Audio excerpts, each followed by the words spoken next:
ఓం ఓం ఓం శుక్లాంబరధరం విష్ణుం శశివర్ణం చతుర్భుజం ప్రసన్నవదనం ధ్యాయేత్ సర్వవిఘ్నోపశాంతయే అగజానన పద్మార్కం గజాననమహర్నిశం అనేకదంతం భక్తానాం ఏకదంతముపాస్మహే సరస్వతీ నమస్తుభ్యం వరదే కామరూపిణి విద్యారంభం కరిష్యామి సిద్ధిర్భవతు మే సదా పద్మపత్ర విశాలాక్షి పద్మకేసరవర్ణిని నిత్యం పద్మాలయాం దేవి సామాం పాతు సరస్వతి. గురుర్బ్రహ్మా గురుర్విష్ణు గురుదేవో మహేశ్వర గురుర్ సాక్షాత్ పరబ్రహ్మ తస్మై శ్రీ గురవే నమః. పార్థాయ ప్రతిబోధితాం భగవతా నారాయణేన స్వయం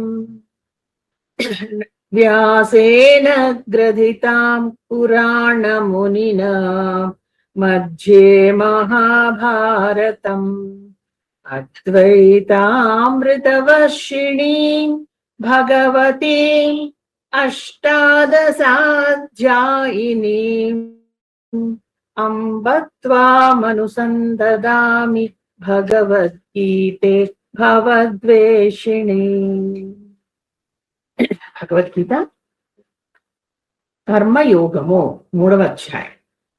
మనము కర్మ ద్వారానే జ్ఞానాన్ని సంపాదించవచ్చు అని దాని గురించి కర్మయోగానికి చెప్పిన భగవంతుడు కర్మయోగాన్ని పూర్తిగా డీటెయిల్డ్ గా చెప్పడం మొదలెట్టాడు. ఎందుకంటే అసలు కర్మ ఏ పని చేయాలి, మనం కర్మ అంటే పని కదా, ఎలా చేయాలి, ఆ పనికి ఏంటి బేసిస్, దాన్ని ధర్మ మార్గంలో ఎలా చేయాలి, ఇలా అనేక మనకి డౌట్స్ వస్తూ ఉంటాయి. వాటన్నిటిని మొత్తం ఆయన కూలంకుషంగా చర్చించి వాటి గురించి ఇందులో మనకి చెప్తున్నారు. మనం 4 శ్లోకాలు చేశాము. ఈరోజు 5 నుంచి మొదలెట్. నహి కచ్చిత్ క్షణమసి జాతు తిష్టత్వ కర్మకృత్ కార్యతే హ్యవస కర్మ సర్వ ప్రకృతి జైర్గుణై. ఇందులో ఏం చెప్పారంటే అసలు కర్మ అనేది వాటి గురించి మొదలెడుతున్నారు.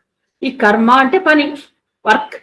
ఇది చెయ్యకుండా అసలు ఎవ్వరూ ఒక్క క్షణం కూడా ఉండరు. అంటే మనం ఏమనుకుంటాం, ఈరోజు నేనేం పని చేయట్లేదు కూర్చున్నాం అంటే ఫిజికల్ గా చేయట్లేదు, కానీ మనసులో ఏదో ఆలోచిస్తూ ఉంటాం. అది కూడా పనే. అది కూడా కాకుండా మన శరీరంలో మిగతా అన్ని పార్ట్స్ పనిచేస్తున్నాయి. అలాగే మనమే కాదండి, ఒక జంతువు అయినా అంతే, అది ప్రతి క్షణం పనిచేస్తూనే ఉంటుంది. కాబట్టి ఈ జంతు జాలం ఏదైనా అనండి, ఇవ్వండి, మీరు ఏ ఒక్కళ్ళు కూడా ఒక్క క్షణం కూడా పని చేయకుండా ఉండలేరు. ఎందుకంటే అది ఎలా చేస్తాము అంటే అదికి ప్రకృతిలో మనం మనిషిగా లేకపోతే ఒక జంతువుగా ఒక వృక్షంగా రూపొందేటప్పుడు దానికి 3 కర్మలు అంటుతూ ఉంటాయి కదా, సత్వగుణం, తమోగుణం, రజోగుణం. వాటి వల్ల అవి డిసైడ్ చేస్తాయి మనం చేసే పనులని. ఒకే పని చేసిన 3 విధాలుగా చేస్తుంటారు. వాళ్ళు హడావిడిగా చేస్తారు, వాళ్ళు మెల్లిగా శాంతంగా చేస్తారు, ఇంకొకళ్ళు ఏంట్లే బద్ధకంగా చేస్తారు కదా. ఒకే పని చెప్తే మన పిల్లల్లోనే మనం తేడాలు గమనిస్తాం. అంటే వాళ్ళు ఒక్కొక్కళ్ళు రూల్డ్ బై ఒక్కొక్క ధర్మం. కాబట్టి ఇదిలాగా మనం మరి ప్రకృతి మనల్ని లాగేస్తుంది, అదే డిసైడ్ చేస్తుంది మన గుణాలని. దీని నుంచి మనం ఎలా బయటపడాలి అది కూడా భగవంతుడు చెప్తాడండి. అదే చెప్పాను కదా మీకు, ఆయన ఒక టీచర్ కూడా అవుతాడు. అమ్మ నాన్న టీచరు అన్నీ ఆయనే. కాబట్టి ఇందులో ఏం చెప్తాడంటే ఆయన అదే ముందర చెప్పిన దాన్నే స్పష్టంగా చెప్తాడు. మీరు చేసే పని మీరు చేయండి, కానీ మంచి పని చేయండి, సత్కర్మ చేయండి. అది కూడా ఎలా చేయాలి, మీ ఇష్టం వచ్చినట్టు చేయడం కాదు, శాస్త్రం ఎలా చెప్తుందో అలా చేయాలి. శాస్త్ర విహిత కర్మ అంటే ప్రతి కర్మ చెప్పబడుతుంది. ప్రతి కర్మ మనం ఆలోచించి చూస్తే మనం వంట చేయడం దగ్గర నుంచి ఈ విధంగానే చేయాలి, పొద్దున్నే లేవాలి, స్నానం చేయాలి, ఇలా చేయాలి అని మనకి ఉంటాయి కదా. అలాగా శాస్త్రం ఎలా చెప్పింది అలా కనుక మనం చేస్తే, పైగా నిష్కామం, దాని నుంచి మనం ఎక్స్పెక్ట్ చేయొద్దు. ఈ పని చేస్తున్నాను అందరూ మెచ్చుకోవాలి, ఈ పని చేస్తే వాళ్ళు ఇలా అంటారు, వద్దు, ఏం చేయదు. అది ఈశ్వరార్పణ బుద్ధితో నేను భగవంతుడి పని చేస్తున్నాను అంటూ చేసుకుని వెళ్ళండి, అంతే. మీ దానికి మీకు ఏం చెప్పారైనా చిత్తశుద్ధి కలుగుతుంది. మనసు మీకు తెలియకుండా అదే క్లీన్ అయిపోతుంది. అలా చేసినప్పుడు అందులో జ్ఞానం ప్రవేశిస్తుంది. కాబట్టి దీన్ని ఇప్పుడు మీకు తెలియకుండానే జ్ఞానం ప్రవేశిస్తే మోక్షం కలుగుతుంది అని చెప్పారు. ఇది అసలు ఎందుకు ఇలా అంటారంటే మన శరీరమే కర్మ శరీరం. ఇది లోకమే కర్మలో కదా. ఈ శరీరం మన కర్మ శరీరంలోకి ప్రవేశించినప్పుడు కర్మ చేయకుండా ఎట్లా ఉంటాం? కర్మ చేసి తీరా ఏదో ఒక పని. కర్మ అంటే కర్మ కాదు కదా. ఏంటి కర్మ అంటాం, అది వేరు. ఇది కర్మ. కర్మ అంటే పని చేస్తూ ఉంటాం, చెయ్యాలి కదా. ఏమీ చేయకుండా ఇది సహజ ప్రక్రియ అంటాం కదా, చేసి తీరాలి, అది ఒక న్యాచురల్ గా చేయాల్సి. దీన్ని మనం సైంటిఫిక్ గా మలుచుకోవాలి, చేంజ్ చేసుకోవాలి, అప్రోచ్ మార్చుకోవాలి చేసే పని. ప్రతి పనిను మన ఇంట్లో పనులు చేయడం కానీ, బయట ఇంకొకరికి సాయం చేయడం కానీ, ఏదైనా ఇంకే పని అయినా సరే దాన్ని మనం అప్రోచ్ మార్చుకుంటే కనుక అది మనకి ఒక యోగం అవుతుంది అని చెప్తారు. మామూలుగా మీరు ఏం ఎక్స్ట్రా చేయక్కర్లే, మీరు చేసే పనుల్ని మీరు చేసే ఆ యాటిట్యూడ్ మార్చుకుంటే ఇప్పుడు అది యోగం అవుతుంది. మీరు వేరే యోగం చేయక్కర్లేదు, అదే మీ జీవితాన్ని మారుస్తుంది అని చెప్తున్నాడు. ఇక్కడ ఇందులో మనకి ఏంటి, ఆ సర్వేంద్రియాలు పనిచేస్తాయి, ఆలోచనలు కూడా పనిచేస్తూనే ఉంటాయి ఎప్పుడు. అవన్నీ కర్మలే కదా. పొద్దున్న లేస్తాం, ఆలోచిస్తాం, పని చేస్తాం, చేత్తో చేస్తుంటాం, పరిగెడుతూ ఉంటాం, ఇంకేదో చేస్తాం కదా, కళ్ళతో చూస్తాం, చెవులతో వింటాం, అన్ని కర్మలే. కానీ ఏం చెప్తారంటే ఇక్కడ భగవంతుడు చెయ్యాలి, నేను చెయ్యను అని అంటే అర్జునుడు నేనేం చెయ్యను, నేను పని చేయను అనేసి అస్త్ర సన్యాసం చేసి కూర్చుంటున్నాడు కదా, అది చెప్తాడు. వద్దు, ఎప్పుడు నిరంతరం మనం చైతన్యంగా ఉండాలి. మన శరీరం అందుకే కదా భగవంతుడు ఇచ్చింది. ఒక్క క్షణం కూడా ఇందులో మనం వ్యర్థం చేయడానికి తెలియదు. మన లైఫ్ స్పాన్ ఎంత ఉంటుందో కదండి. కాబట్టి ఒక్క క్షణం కూడా ఇది కూడా తెలిసాక అసలు వేస్ట్ చేయకూడదు కదా. ఎందుకంటే ఇది ఒక సహజ ప్రక్రియ పని చేయడం అనేది. కాబట్టి చేసుకుంటూ మన జన్మని మనం చరితార్థం చేసుకోవాలి. నిష్కామంగా మంచి పనులు చేస్తేనే ఇది కర్మయోగం అవుతుంది.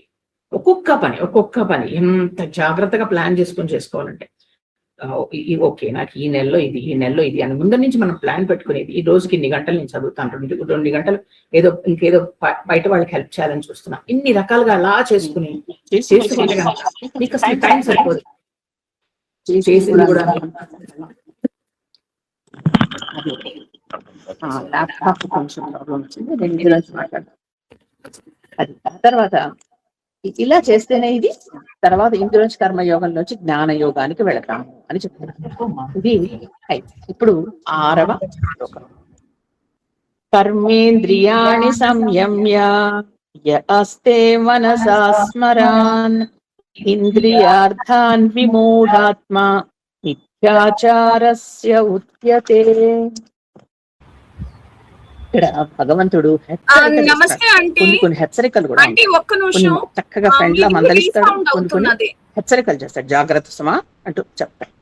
ఏం చెప్తున్నాడు, మనం కొంతమంది ఏం చేస్తారంటే మేము డంబాచారము అంటారు. అంటే ఏంటి, పైకి చెప్పేది ఒకటి లోపల చేసేది. దీన్ని డంబాచారం అంటారు. దీన్ని భగవంతుడు విమూఢుడు అంటున్నాడు. మూఢుడు కూడా కాదు, విమూఢుడు అంటాడు. అలా చేసేవాడు అంటే ఏంటి, పైకి ఒకటి చెప్పి లోపలికి చేయడం చాలా తప్పు. పైకి నాకు వీలవదండి అని చెప్పేస్తే అది వేరే విషయం. పైకి ఒకటి అంటూ లోపల ఒకటి చేయడం అది చాలా తప్పు. అలాంటి వాళ్ళని విమూఢులు అంటారు అని చెప్తున్నారు. వాళ్ళు ఏం చేస్తారట, పైకి వాళ్ళ అన్ని ఇంద్రియాలని అణిచిపెట్టేస్తారు. అణిచిపెట్టి మాకేం లేదు, మేము చక్కగా కంట్రోల్లో ఉన్నాం అనుకుంటారు. కానీ వాళ్ళ మనసు ఏం చేస్తూ ఉంటుందిట, అలా చుట్టూతా తిరుగుతూ ఉంటుంది, చేస్తూ ఉంటుంది. చుట్టూ తిరుగు అన్ని ఏవైతే చేయకూడని ఆలోచనలు ఉంటాయో అవన్నీ చేస్తుంటారు. అప్పుడు ఇంకేంటి ప్రయోజనం అలా చేసి? కాబట్టి అది గనక ఇలా చేసేవాళ్ళు వాళ్ళు కపటమైన ఆచరణ కలవాళ్ళు అని చెప్తారు.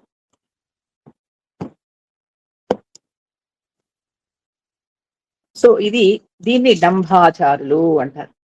దీన్ని ఇదంతా నిజానికి కృత్రిమం కదా. పైకి ఒకటి లోపలికి ఒకటి ఇదంతా కనపడడం, ఇదంతా కృత్రిమం. కానీ మరి మనకు కూడా ఒక్కొక్కసారి అలాగే ఉంటుందండి. ఏంటంటే పైకి మనం కూడా నిజంగా మన సాధకులం. మన పేరేం చెప్తాను నేను, సాధకులం. మనం దాని సాధకులం ఏం చేస్తామంటే, మనకి ఒక్కొక్కసారి పూజ చేయాలి, నిజంగా మనసులో ధ్యానం చేయాలని డిసైడ్ చేసుకుంటాం. కానీ మనస్సు నిలవదే, మనకు కూడా మనసు తిరుగుతూనే ఉంటుంది. మరి వాళ్ళని డంబాచారులు అన్నాం, మనం కూడా అంతేనా? కాదు. మన సహజం అండి. మనం చాలా సహజంగా మన మనసులో ఉన్నది చెప్తున్నాం. వాళ్ళు అలా చేయరు. మాకు చాలా కంట్రోల్ ఇస్తుమా అంటారు. మనం ఏం చెప్పట్లేదా, మనం ఒప్పేసుకుంటున్నాం. కాబట్టి మనం సాధకులం, సాధన చేస్తూనే ఉంటాం. ఇది సదుద్దేశం. కానీ అలా మోసం చేసేవాళ్ళు దురుద్దేశం. అలా చేయకూడదు. అందుకని ఏం చేయాలంటే, ఒకవేళ మనకు అలాంటివి ఏమైనా ఉంటే మనం ఎవరిని గురువు గారిగా నమ్ముతామో వాళ్ళ ద్వారా కొంచెం సాధక పాతకాలు తెలుసుకోవాలి. ఏమంటే ఇలా అనుకుంటున్నాను, ఇలా అవ్వట్లేదు, నన్ను ఏం చేయమంటారు, సలహా చెప్తారు గురువు గారు. ఇది మనం పాటిస్తాం. ఆ విధంగా షార్ట్ కట్ ఏదో ఉంటుంది దానికి, అది కూడా భగవంతుడు మనకి చెప్తాడు. ఆయనే కదా మరి మనకు అన్ని. కాబట్టి ఒకసారి ఆయన ఒక మార్గం చెప్తే దానికి షార్ట్ కట్ చెప్తాను. అందుకని ఇక్కడ చెప్తాడు. ఇక్కడ ఏంటంటే ముఖ్యంగా ఇలాంటి పని మీరు చెయ్యకండి అని చెప్తూ విమూఢుడు అని అంటున్నారు. అలా అబద్ధాలు ఆడేవాళ్ళని, వాళ్ళనే మిథ్యాచారి అని కూడా అంటారు. అంటే కపటమైన ఆచరణ, పైకొకటి లోపలికొకటి చెప్పేవాళ్ళు.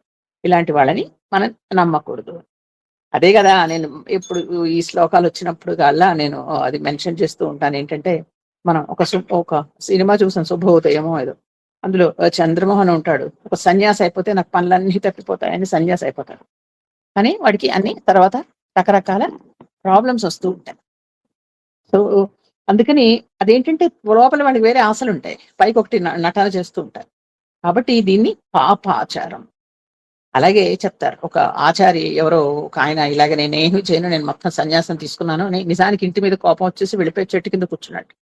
కానీ అతని దృష్టి అంతా ఎదురకుండా ఉన్న ఒక అక్కడ రెస్టారెంట్ ఉంటే దాని మీద అది వాళ్ళు ఏంటి చేస్తున్నారు, అందులో ఏంటి మెను అంటే ఏంటి, ఇతనికి ఏమి కంట్రోల్ లేదు. ఉట్టినే పైకి అలా చెప్పండి నేను ఇలా ఉన్నాను అంటే దేన్నైతే కంట్రోల్ చేయాలో మనస్సుని దాన్ని కంట్రోల్ చేయలేకపోవడం, ఇది మిథ్యాచారం. ఇలా చేయకూడదు. కాబట్టి దీన్ని అందుకే ఈశ్వరార్పణ బుద్ధి ఉండాలి అంటారు. అలా గనక చేస్తూ ఉంటే ఏంటవుతుందంటే కొన్ని రోజులకి మనకి తప్పకుండా ఆ వైరాగ్యం అనేది కలుగుతుంది, తర్వాత వివేకం కలుగుతుంది. ఆ వివేకం కలగడమే మనకి జ్ఞానం కలగడం అంటారు. ఇది మనకి చాలా మంచిది అని చెప్తారనమాట. తర్వాత నెక్స్ట్ శ్లోకానికి వెళితే ఇందులో మనల్ని ఏం చెయ్యాలి అనేది ఆయన అందులో షార్ట్ కట్ చెప్తాడు. 7వ శ్లోకం.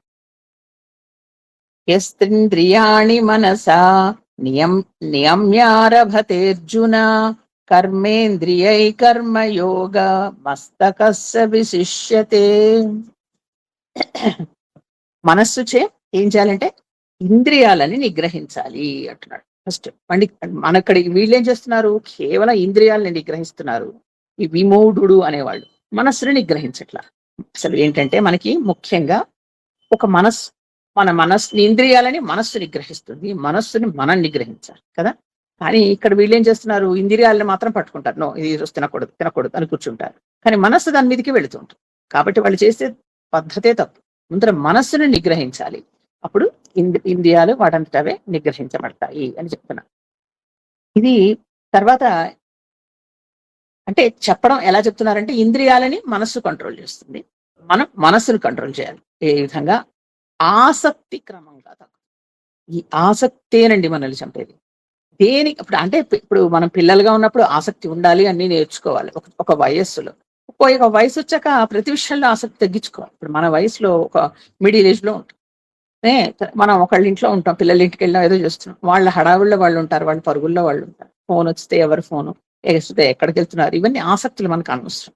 వాళ్ళు వచ్చి మనకు చెప్తే వినడమే. అలాగా ప్రతిదీ మనం కంట్రోల్ చేసుకుంటూ ఉంటే అప్పుడు మనది ఏది చేయాలో అది చేసుకుంటూ అది మనం పెట్టుకుంటే గనక మనకి అనవసరం. ఇంకా కొన్ని విషయాలు మనం వదిలేస్తూ ఉండడం నేర్చుకోవాలి. అన్నిటినీ మనం పట్టుకుని చిన్నప్పట్లో ఉండకూడదు. చిన్నప్పుడు పిల్లల్ని మనం ఎలా కంట్రోల్ చేసామో అదైతే చేయకూడదు, వదిలేయాలి. అది వాళ్ళు చూసుకుంటారు అవన్నీ. కాబట్టి అది జాగ్రత్తగా ఉండాలి అని ఇక్కడ భగవంతుడు చెప్తున్నాడు. ఇదంతా ఆసక్తి తగ్గించుకుని భగవంతుడి మీద దృష్టి పెట్టుకోవడం మొదలెడితే ఇంకా తగ్గిపోతుంది. అప్పుడు మనకి వాటి మీద పచ్చే ఉండదు, వద్దులే నాకు ఇంకా అనవసరం, ఇదే బాగుంది అని. ఏది నిజమైన అనురక్తో అటు వైపు వెళ్ళిపోతే ఇంక ఇవి నచ్చడం మానేస్తాయి. ఎందుకు అనవసరం మనకి ఇవన్నీ అని. అది అలా చేస్తే గనక ఈ దోషాలేవి మనకి తగలవు.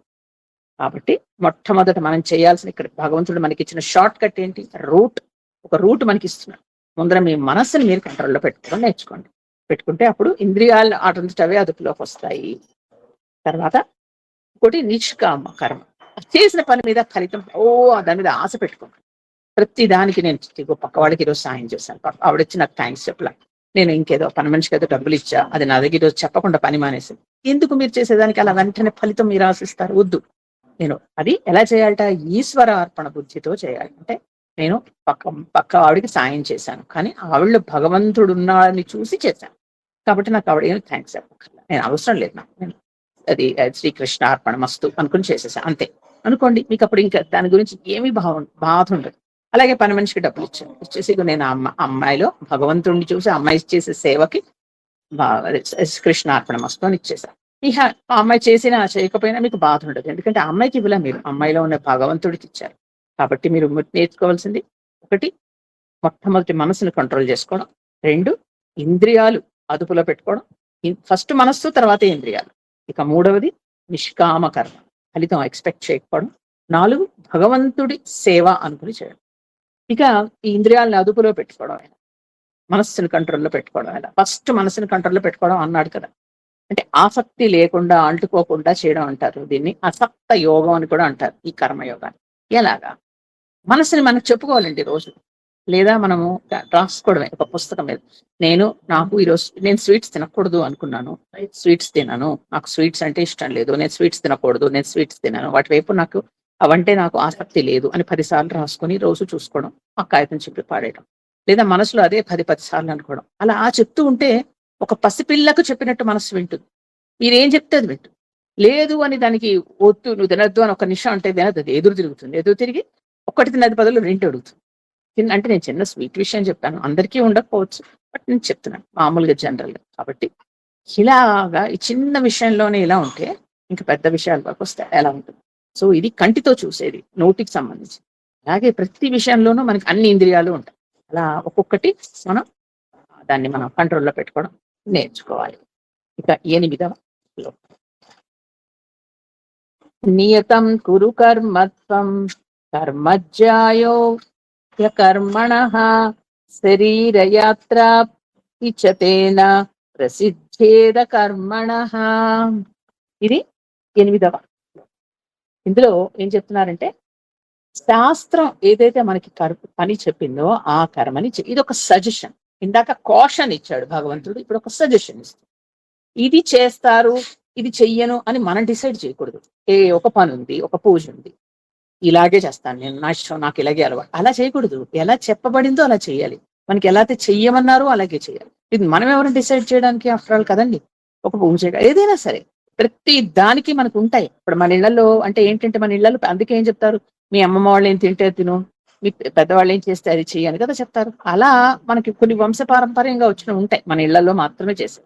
తర్వాత కొన్ని మన మతాల్లో చేసే ఉంటాయి. ఇలా రకరకాలు ఉంటాయి కదండి. అవి ఎప్పుడు ఏది ఎలా చెప్తే అలాగే చేయాలి అని చెప్తున్నారు అన్నమాట. దీనికి అందుకే ఏం చెప్తున్నారు, మనం శాస్త్రం ఏం చెప్పిందో అదే చేయండి. ఏది చేయమంటే అది చేయాలి, ఏది వద్దంటే అది మానేయాలి కదా. అప్పుడు ఏంటవుతుందంటే, అలా గనక మనం శాస్త్రంలో చెప్పినట్టు చేస్తే మనకి మనసు శుద్ధమవుతుంది అని చెప్తున్నారు. శుద్ధమవుతుంది, ఏది సిద్ధించాలో అది సిద్ధిస్తుంది. ఇంకా చేసుకుంటూ వెళ్ళిపోతాం అంతే అలాగే.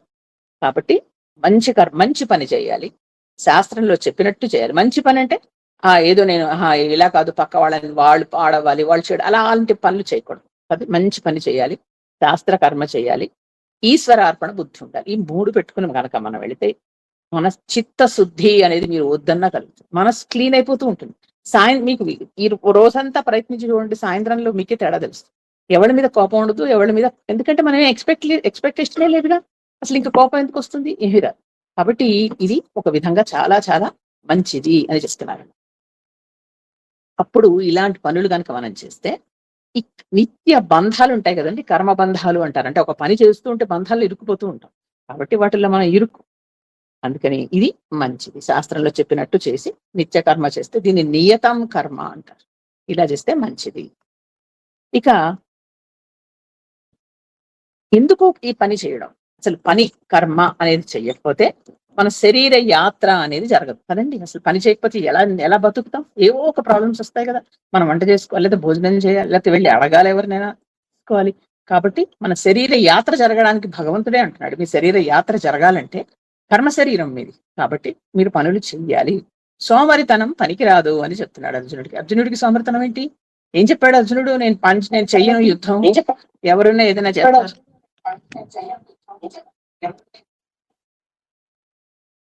80 దాటిపోయినా సరే వాళ్ళు మేము చేసుకోవాలి, మాకు తిరిగి కూర్చోలేము. ఏంటంటే సోమరితనం అనేది పనికిరాదు అని అర్జునుడు చెప్తున్నాడు. ఎవరికి? కృష్ణుడు చెప్తున్నాడు అర్జునుడు, నేను పని చేయను అని. ఏంటి అర్జున, ఎన్ని నేర్చుకున్నావు, ఎన్ని అస్త్రాలు, ఎన్ని శస్త్రాలు, ఎంత నేర్చుకున్నావు, నేను చెయ్యను అంటావేంటి? సరే. ఇప్పుడు మనకేంటంటే అది ఆయన చెప్పిన ప్రతి పని మీరు కష్టపడి చేయాలి. మీరు చేస్తేనే మీ శరీరం ఉన్నందుకే అందుకే. ఎవరో ఒకళ్ళు చేస్తారులే నేను చెయ్యను అనేది వద్దు. ఆ సోమరితనాన్ని మీరు వదిలేయండి అని చెప్తున్నాడు. మీరు ఏది చేయాలో అది కంపల్సరీగా చేయాలి. కోడి కొయ్యాలి అంటే పొద్దున్నే లేస్తుంది. నేను పెద్దదానే నాకు అనవసరం లేదు వద్దులే అని బద్దకించదు. అది మానేయ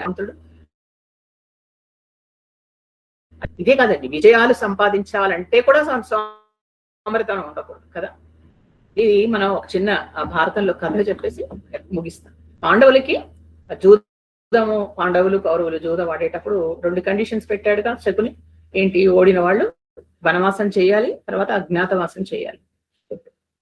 అజ్ఞాసం వీళ్ళు వనవాసాన్ని చేయడానికి తను ఎందుకు అన్నాడంటే అసలు నిజానికి కారణం ఒకటి, దేశానికి ప్రజలకి దూరంగా ఉంటారు. ప్రజలు కొన్ని రోజులు అయితే మర్చిపోతారు పాండవులు అంటే ఎవరో తెలియదు. ఈ లోపల దుర్యోధనుడు పాపులర్ అయిపోతాడు. సేమ్ కైకేయి లాంటి ప్లాన్ అయింది కూడా. అప్పుడు మెల్లిగా దుర్యోధనుడు రాజు అవ్వాలి. కొన్ని రోజులు అసలు దేశంలోనే ఉండకపోతే అలా బానే ఉంది. కానీ ఏం చేశాడంటే ఇక్కడ ఆ విషయాన్ని గ్రహించిన ధర్మరాజు తను కొన్ని రోజులు ఉండాలి దూరంగా అని అడిగినప్పుడు వెంటనే 12 సంవత్సరాలు ఏం చేయాలి? పైగా అనుకున్నాడు శకుని 12 సంవత్సరాలు ఊరికి వెళ్ళి అడవిలో కూర్చున్నారంటండి. ఏం చేస్తారు? వాళ్ళు అన్ని నేర్చుకునే వచ్చేస్తారు. అప్పటికి విద్యాభ్యాసాలు అయిపోయి, వివాహం కూడా అయిపోయి.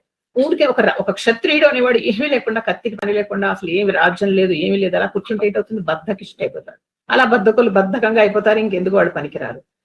ధర్మరాజుకి ఇవన్నీ తెలుసు. అతను చెప్పాను కదా, పైకి కనిపించాడు మెత్తని కత్తి అంటారు ఆయన అన్ని తెలిసిన వాడు కృష్ణుడితో మాట్లాడి అతను వెంటనే చెప్పేస్తాడు తమ్ముడితో. మనం 12 సంవత్సరాలు అడవిలో ఉంటాం అంటే వెళ్ళిపోయి ఏదో పళ్ళు పొలాలు తెచ్చుకోవడం, ఇక్కడ కూర్చోవడం, తినేయడం, ఊరికి కృష్ణరామ అనుకోవడం కాదు. ఈ 12 సంవత్సరాలు మనం ఇంకో విధంగా దాన్ని వాడాలి అని చాలా చక్కగా ప్లాన్ చేస్తాడు. అది మనం మెచ్చుకోవాల్సింది. తను చేయడం కాకుండా తమ్ముళ్ళని కూడా నడిపిస్తాడు. వీళ్ళ అనుకోని విధంగా వాళ్ళకి అదొక అవకాశం కింద వాళ్ళు మార్చుకున్నారు. అదేండి గొప్పతనం. అది సోమరితనం పనికి రాదు అని భగవంతుడు ఇక్కడ కర్మ చెప్తున్నాడు. ఇదే భగవద్గీత ధర్మరాజుకి చెప్పే అవసరం లేదు. ఎందుకంటే ధర్మరాజు ఆయనకి తెలుసండి. ఇక్కడ కొన్ని క్షణాలు ఈయన భ్రమపడ్డాడు కాబట్టి మళ్ళా ఈయన్ని పైకి తీసుకురావడానికి అర్జునుడి ద్వారా మనకి అందించాడు భగవద్గీత. అది వేరే విషయం అని చెప్తున్నారు. అందుకని ఏం చేశాడు ధర్మరాజు? ద్రౌపదితో కలిసి అక్కడ ఉన్న 12 సంవత్సరాలు అనేక యాగాలు, యజ్ఞాలు చేశాడు. బ్రాహ్మణుల్ని తర్వాత వాళ్ళందరినీ పిలిచి వాళ్ళ దగ్గర అనేక విషయాలు నేర్చుకున్నాడు. తన రాజ ధర్మం ఎలా ఉండాలి, ఇంకా తన ముందరకు వస్తే తను ఎలా ఉండాలి నేర్చుకున్నాడు. అంటే నేను సంపాదించాడు, చేసిన పాపాలని పోగొట్టుకున్నాడు, ఇంకా అనేక సంపాదించుకున్నాడు. ఇదే పని అతను వాళ్ళిద్దరు పొద్దున్నే లేవడం, అందుకే సూర్య భగవాన్ నుండి ప్రార్థించి అక్షయ పాత్ర తెప్పించి అందులోంచి అన్నం అది పుట్టించి, అంటే ఆహారం అది పుట్టించి అందరికి ఇవ్వడం, అందరిని పిలవడం. పెద్ద ఋషులు వెళ్ళని వాళ్ళు లేరు, అందరూ వెళ్ళారు ధర్మరాజు దగ్గర. అనేక విషయాలు నేర్చుకోవడం, అనేక ధర్మ సందేహం వాటి మీద తెలుసుకోవడం. అంటే ఒక రాజుగా ఒక సామ్రాట్ అవ్వబోతున్నాడు కాబట్టి అన్ని తెలుసుకున్నాడు. ఎన్ని యజ్ఞాలు, యాగాలు. నిజానికి రాజుగా ఉంటే అన్ని చేయలేకపోయేవాడు. ఇక్కడ చేశాడు. అంతకు ముందర చేసిన పాపాలని పోగొట్టుకోవడానికి పుణ్యం సంపాదించుకుని అంత పెద్ద యుద్ధం చేయవాలి. అందుకే కృష్ణుడు సజెషన్ ఇచ్చాడు. ఎందుకంటే అంత పెద్ద యుద్ధం చేయబోతున్నాడు. దానికి తగ్గ మానసిక స్థితి ఉండాలి, ఇంకా అన్ని ఉండాలి, నీకు పుణ్యం కూడా ఉండాలి. కాబట్టి నువ్వు వెళ్ళి చేసుకోను. ధర్మరాజు ద్రౌపది చేసిన పని అదే. భీముడికి ఏం చెప్పాడు? నీకున్న బలం నీకుంది, 1000 ఏనుగుల బలం ఉంది, ఇది సరిపోదు, ఇంకా కావాలి. ఎందుకంటే అంతమందిని చంపాలి. 1000 మందిని, అక్కడ ఉన్న కౌరవులు 100 మందిని ఈయనే చంపగలగాలి. కాబట్టి నీకు అంత శారీరక బలం కావాలి. కాబట్టి నువ్వేం చేయాలంటే భగవంతుడిని ప్రార్థించు. నీలాగే వాయుపుత్రుడైన హనుమంతుడిని ప్రార్థించు. ఆయన సంపాదించుకొని ఆయన ఆశీర్వాదం తీసుకుని ఇంకా బలం తెచ్చుకో. అప్పుడు కానీ నువ్వు వెళ్ళి, అంటే చూడండి, ఒక కజిన్ బ్రదర్ని చంపాలంటే మానసిక స్థితి ఎలా ఉండాలి? జాలిగా సాహసం ఉండాలి. నీకు హనుమంతుడే సహాయం చేయగలడు. వెళ్ళి హనుమంతుడిని ప్రార్థించి ఆయన దగ్గర నుంచి ఆశీర్వాదం తీసుకురాని హిమత్ పర్వతానికి పంపిస్తాడు. సో ఆయన హిమాలయాలకు వెళ్ళి ప్రార్థించి భీముడు హనుమంతుడిని ప్రత్యక్షం చేసుకుంటే ఈయన సంపాదించాడు. అర్జునుడికి చెప్పాడు, నీకున్న అస్త్రశస్త్రాలు నిజానికి అన్ని గొప్పవే, కానీ దైవీకమైన శక్తులు కూడా కావాలి. కర్ణుడు, భీష్ముడు, ద్రోణుడు లాంటి వాళ్ళతో యుద్ధం చేయడం మామూలు కాదు. కాబట్టి నువ్వు వెళ్ళి శివుణ్ణి ప్రార్థించు, పరమశివుణ్ణి ప్రత్యక్షం చేసుకుని పాశుపతాస్త్రం తెచ్చుకో. అలాంటివన్నీ నువ్వు చేయని అప్పుడు అర్జునుడిని పంపిస్తే ఈ వనవాస సమయంలో అర్జునుడు వెళ్ళి తపస్సు చేసి పాశుపతాస్త్రం సంపాదించుకుంటాడు. అది మామూలుగా రాజ్యంలో ఉంటే అవుతుందా అని మెల్లిగా అడవిలో ఉన్నాక ఎలా టైం పాస్ చేద్దాం అంటే అవుతుంది. అది అతను సంపాదించుకుని కర్ణుడి కంటే ఎన్నో విధాలుగా గొప్పవాడైపోయాడు. మరి యుద్ధంలో భీష్ముడు లాంటి వాడు, ద్రోణుడు అంటాడు నేను అర్జునుడితో యుద్ధం చేయలేను, ఎందుకంటే ఆయన దగ్గర ఉన్న గొప్ప గొప్ప అస్త్రాలు నా దగ్గర నేను ఎంత కష్టపడ్డాడు వనవాస. అలాగా తర్వాత నకుల సహదేవులకు కూడా చెప్తాడు నువ్వు అశ్వనీ దేవతల్ని ప్రార్థించు, వాళ్ళ దగ్గర కూడా అనేక ఆరోగ్య సంబంధమైనవి అనేకవి నేర్చుకో, ఎందుకంటే యుద్ధంలో రేపు సైనికులకి వాళ్ళకి అవసరం వస్తాయి, మనకి అవసరం వస్తుంది కాబట్టి చేర్చుకుంటే వాళ్ళు వెళ్ళి అవన్నీ నేర్చుకొస్తారు. వాళ్ళు ఒక్కళ్ళు ఒక్క క్షణం వృధా చేయాలి.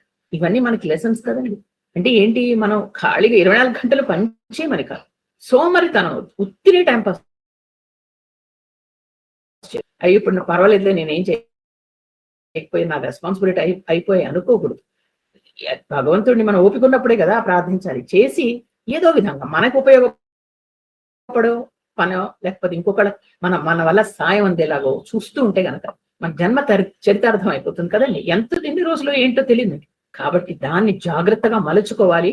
నువ్వు నీది కర్మ శరీరం అర్జున, నీవు సమయం వృధా చేయకూడదు, సమయాన్ని సద్వినియోగం చేసుకో అంటూ కృష్ణుడు అర్జునుడి ద్వారా మనకి ఇందులో చెప్తున్నాడు. ఇక ఎలాంటి కర్మని మనం సెలెక్ట్ చే శ్రీ మహాగణాధిపతి నమః. శ్రీ రామ రామేతి హే రామే మనోరమే సహస్రనామ తత్తుల్యం రామనామ వరాననే రామాయ రామభద్రాయ రామచంద్రాయ వేధసే రఘునాథాయ నాథాయ సీతాయ పతయే నమః.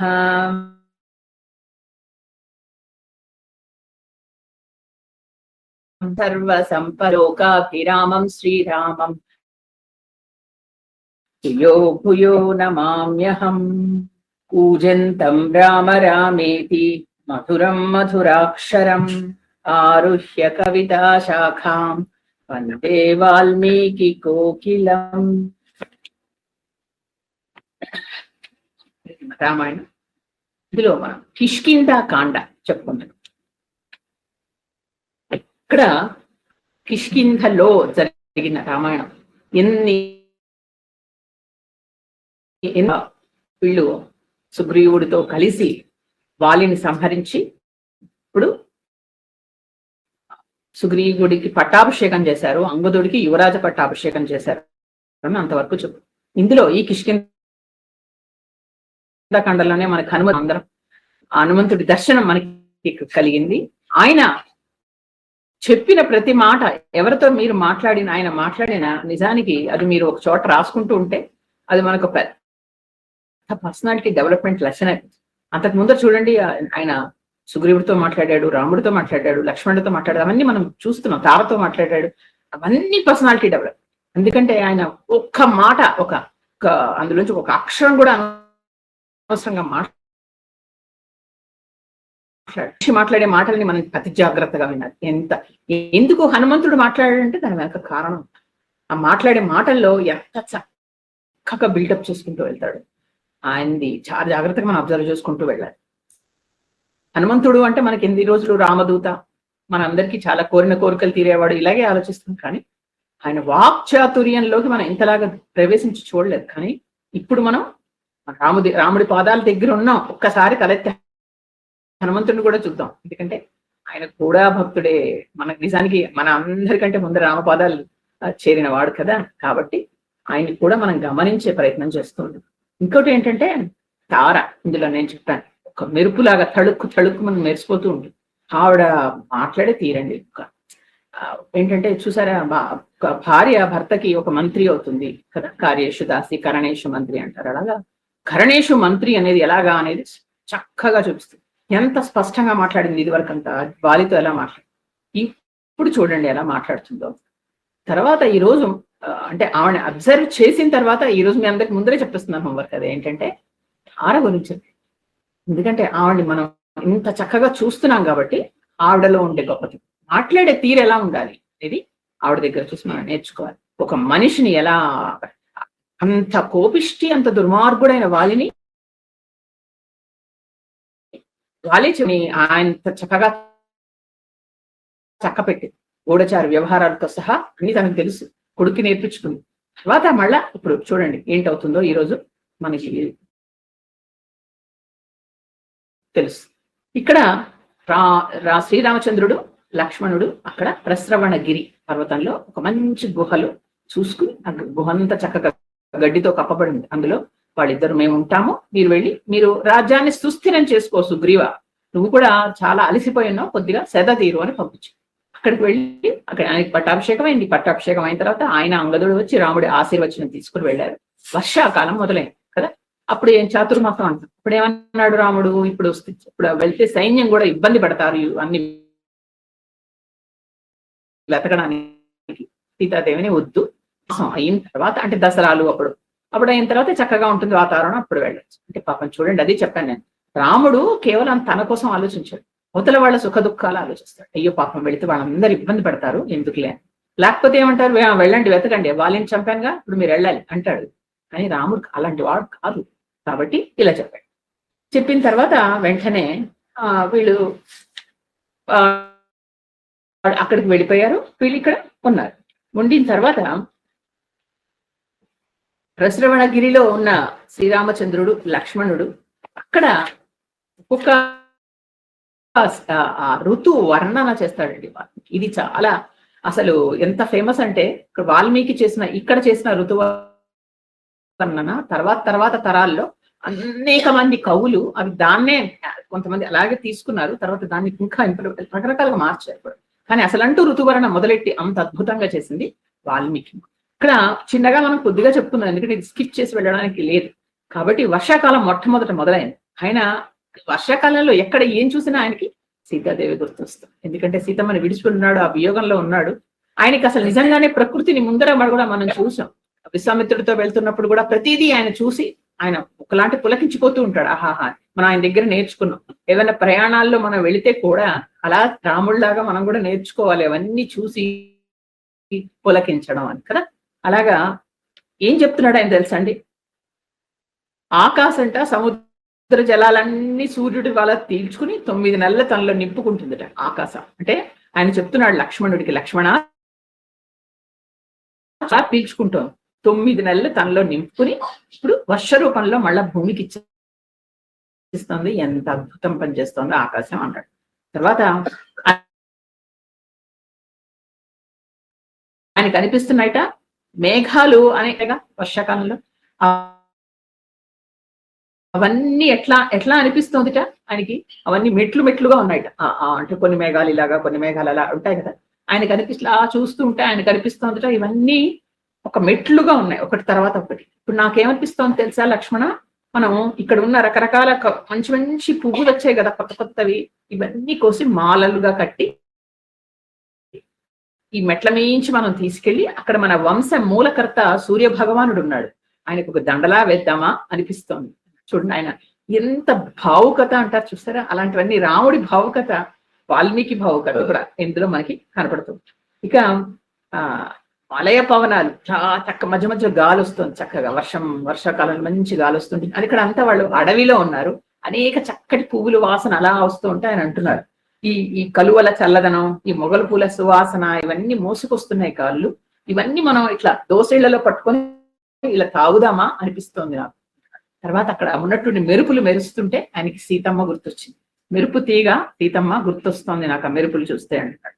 తర్వాత వర్షాలు బాగా ఫస్ట్ లో కొద్దిగా పడతాయి, తర్వాత ఉన్నటువంటి ఎక్కువ వర్షాలు అవుతాయి, సెలయేళ్లు ఉధృతంగా ప్రవహిస్తున్నాయి అక్కడ. తర్వాత గాలి మధ్య మధ్యలో వీస్తున్నప్పుడు ఈ అడవిలో ఉన్నారుగా అక్కడ నేరేడు పళ్ళు, మామిడి పళ్ళు అన్ని నేల మీద పడుతుంటే జనం అందరూ వచ్చి అని ఇట్లా ఇది తీసుకుని బుట్టల్లో నింపుకుని వెళ్ళిపోతూ ఉంటే అదంతా గమనిస్తున్నాడు రాముడు. వాళ్ళ ముఖంలో సంతోషం చూసి చెప్తున్నాడు, చూడు ఎంత బాగుందో. ఇంకొకటి ఆయన ఏం చెప్తారో తెలుసండి, అక్కడ మీరు ఎప్పుడైనా గమనించారో లేదో ఒక ఎర్ర పురుగు ఉంటుంది, ఆరుద్ర పురుగు అంటారు. నేను తర్వాత మీకు తెలియని వాళ్ళకి పెట్టి చూపిస్తాను.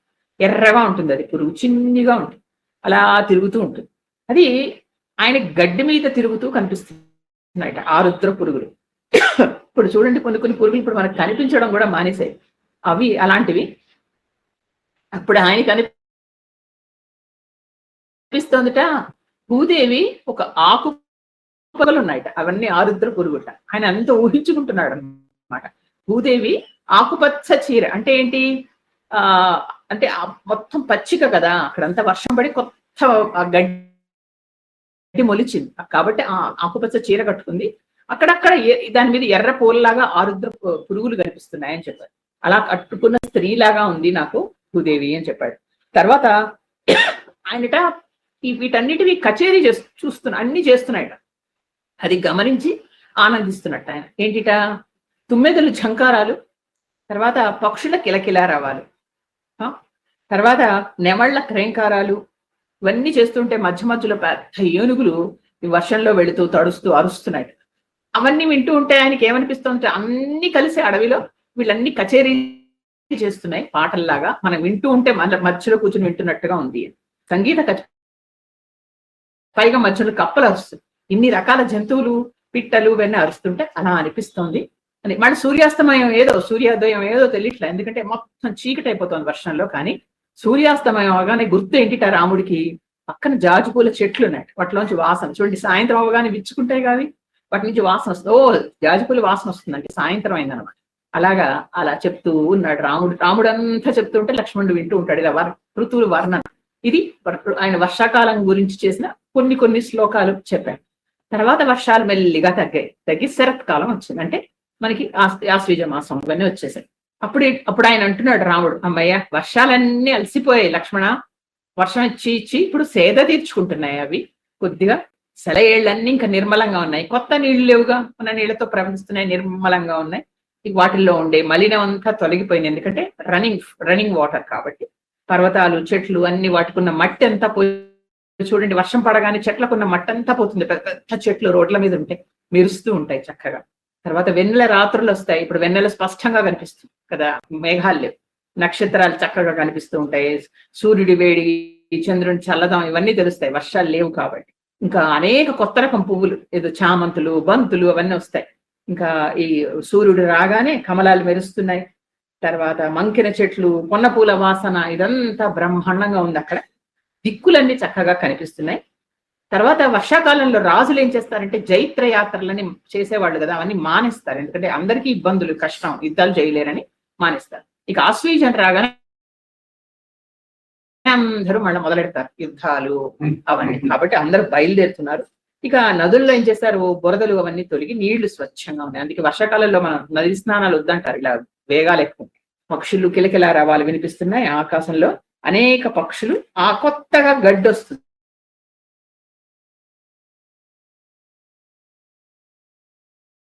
అంటూ. కానీ సీతమ్మ పక్కన లేదు ఈ అందాలన్నీ చూడడానికి, నాకంటే ఎక్కువ తను సంతోషిస్తుంది అంటూ ఆయన మాట్లాడుతున్నాడు.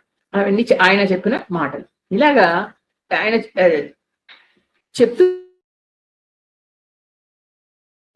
వెంటనే సీతాదేవి వియోగంతో ఆయన కొంత కన్నీరు కూడా కార్చాడు. రాముడు కూడా ఒక్కొక్కసారి అదే మానవుడిగా ఉన్నందుకు మరి ఆయన కన్నీరు కార్చడం అంటే ఆయనకున్న శక్తి సీతాదేవి, ఆవిడ లేకపోయేసరికి అలాగా ఆయన బాధపడ్డాడు. ఇప్పుడు లక్ష్మణుడు అన్నాడు, నువ్వు ఒక మహావీరుడు, నీ వల్ల ఎన్నో ప్రయోజనాలు కూడా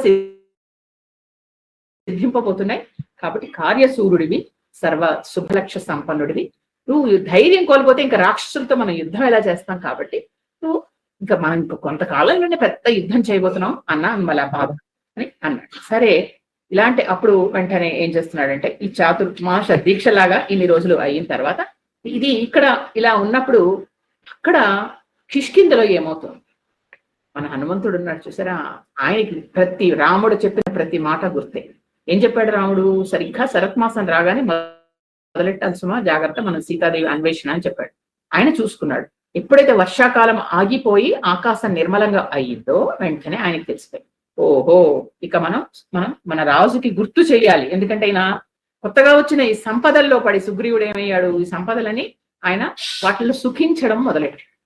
కాబట్టి ఈ సంపదల్లో మునిగి తేలుతున్నాడు, కామపరవశుడైపోయాడు. మరి ఒకవైపు ఆయన భార్య రుమ మళ్ళా వచ్చింది. తర్వాత వాళ్ళల్లో చెప్పాను కదా, అన్నదమ్ముల్లో ఎవరైనా మరణిస్తే వానరుల్లో ఉన్న రూల్ ఏంటంటే వాళ్ళ భార్య కనుక ఒప్పుకుంటే ఆవిడ్ని కూడా వీళ్ళు వివాహం ఆడచ్చు. తార ఒప్పుకుంది, తారను కూడా వివాహం ఆడాడు. తార ఒకవైపు తార, ఒకవైపు రమతో ఆయన ఆ విధంగా ఉన్నాడు. భోగలాలచుడైపోయి ఉన్నాడు. రాజ్యపాలన ఆయన ఏం చేశాడు, మంత్రుల మీద అప్పచెప్పేశాడు, మీరు చేయండి అని. ఆయన అంతఃపురంలోనే ఉండిపోవడం మొదలు. హనుమంతుడు ఇదంతా గ్రహించాడు, చూస్తున్నాడు హనుమంతుడు. ఆయన వాక్య విద్యా తత్వజ్ఞుడు అని చెప్పారు. మాట్లాడే విధానం ఏంటి, సుగ్రీవ ఏంటి రాజా ఇలా మీరు చేయలేదు, అలా మాట్లాడకూడదు. అలా మాట్లాడితే అసలే నువ్వు వెళ్ళి పక్కకి అంటాడు కదా. ఎందుకంటే అది ఒకలాగా ఆయన ఆ మత్తులో పరవశంలో ఉన్నాడు. ఆయనతో ఎలా మాట్లాడాలో అలాగే మాట్లాడాలి, ఆయనతో పని చేయించాలి. కాబట్టి ఏ సమయాల్లో ఎలా మాట్లాడాలో ఆయనకే తెలుసు. అందుకని వెళ్ళి ప్రభువుతో చెప్పాడు. మాట్లాడే విధానం చూడండి, అదే హనుమంతుడిది. పూజ్యుడైన ఓ రాజా, ఓ ప్రభు అంటూ సంబోధిస్తాడు. అనేసరికి ఆయన కొంచెం నీకు రాజ్యాధికారం ప్రాప్తించింది నువ్వు, కానీ మిత్రులకు ఇచ్చిన కొన్ని వాగ్దానాలు ఉండిపోయాయి నీకు. కాబట్టి వాళ్ళు మనకి సహాయం చేస్తే వాళ్ళు మనకు వెంటనే మనం ప్రత్యుపకారం చేయాలి కదా రాజా. అలా చేయాల్సిన సమయం వచ్చింది. వర్షాకాలం పోయి శరత్కాలం వచ్చేసి మనం అలా చేస్తేనే మన రాజ్యము, మన యశస్సు, మన పరాక్రమం ఇవన్నీ వృద్ధి అవుతాయి. ఆలస్యం చేసామనుకో దీనికి విపరీతమైన ఫలితాలు కలుగుతాయి సుమా. అంటే మనం ఏవైతే ఊహించమో అలాంటి ఫలితాలు, మనకి చాలా ప్రమాదం జరుగుతుంది. కాబట్టి సమయం అప్పుడు దాటి తర్వాత మనం ఉపకారం చేసిన ప్రయోజనం ఏమీ ఉండదు. అందుకని ఓ మహావీర, నువ్వు శ్రీరాముడు మనకి పరమ మిత్రుడు కదా, మన కోసం ఎంత కార్యం సాధించి పెట్టాడు. కాబట్టి మన సీతాన్వేషణ మొదలెట్టాడు. కాబట్టి ఆయన మనకు వచ్చి గుర్తు చేయక ముందే మనం కార్యం ప్రారంభించేద్దాం సీతాన్వేషణకి. అలా చేస్తే అప్పుడు కాలాతీతమైనట్టు ఆయన అనుకోడు. లేకపోతే ఏంటి మనల్ని మర్చిపోయాడు అనుకుంటాడేమో. అలాంటిది రాకుండా మనం మొదలెడు అని చెప్పాడు. అని సుగ్రీవాసలు నువ్వు ఎంత మంచివాడివి, ఎప్పుడైనా సరే ఎవరికైనా నేను ఎప్పటి నుంచో చూస్తున్నాను, నీకు ఎవరైనా మేలు చేస్తే వాళ్ళకి వెంటనే నువ్వు మేలు చేసేస్తావు. అలాంటిది ఇంకా రాముడు అంటే నీకు చాలా ఇష్టం నాకు తెలుసు. అందుకని రాముడి విషయంలో నువ్వు ఎప్పుడు అలా చెయ్యవు. కాబట్టి మొదలెట్టేసి ఇంకా ఆలోచించవు అని. నిజానికి ఒక విషయం చెప్పనా ప్రభు, ఏంటంటే రాముడి పని చేసుకోగలడు ఆయన, మనల్ని ఎందుకు అసలు అడగడం. కానీ నీతో నువ్వు అన్నావుగా నేను సాయం చేస్తాను అని, అందుకని నీ ద్వారా ఈ కార్యసిద్ధి కోసం ఆయన ఎదురు చూస్తున్నాడు. అందుకని నువ్వు గనక ఆజ్ఞ ఇస్తే మేము సీతమ్మ అన్వేషణకి మేము వెళతాం. కాబట్టి ఎక్కడున్నా వెళ్ళి వెతికి తీసుకొస్తాం. నీకెందుకు మేము ఆ వెంటనే జాడ చెప్తాంగా. కోట్ల కొలది వానరాలు, భల్లూకాలు ఇవన్నీ నీ అధీనంలో ఉన్నాయిగా. ఎవరు ఏం చేయాలో ఆజ్ఞాపించు, చాలు వెళ్ళిపోతాం. అందుకని ఆలోచించకు, సమయం వృధా చేయి అని చెప్పాను. ఇంత మృదు మధురంగా చెప్పేసరికి ఆ సుగ్రీవుడు అంత మత్తులో ఉన్నవాడు వెంటనే గ్రహించాడు. బయటకు వచ్చి నీలుడు అని ఒక సైన్యాధిపతి ఉన్నాడు, ఆయన పిలిచాడు.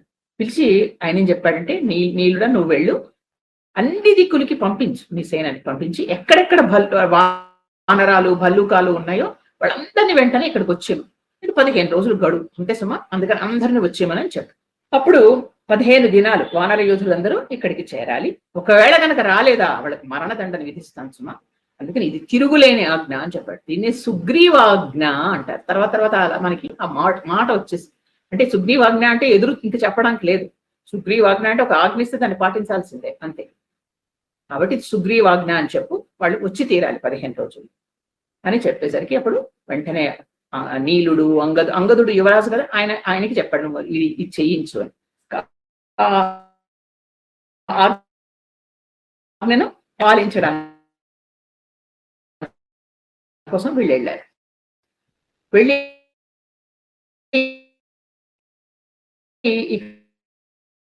వెతుకుతున్నారు. హడావుడు ఇక అక్కడ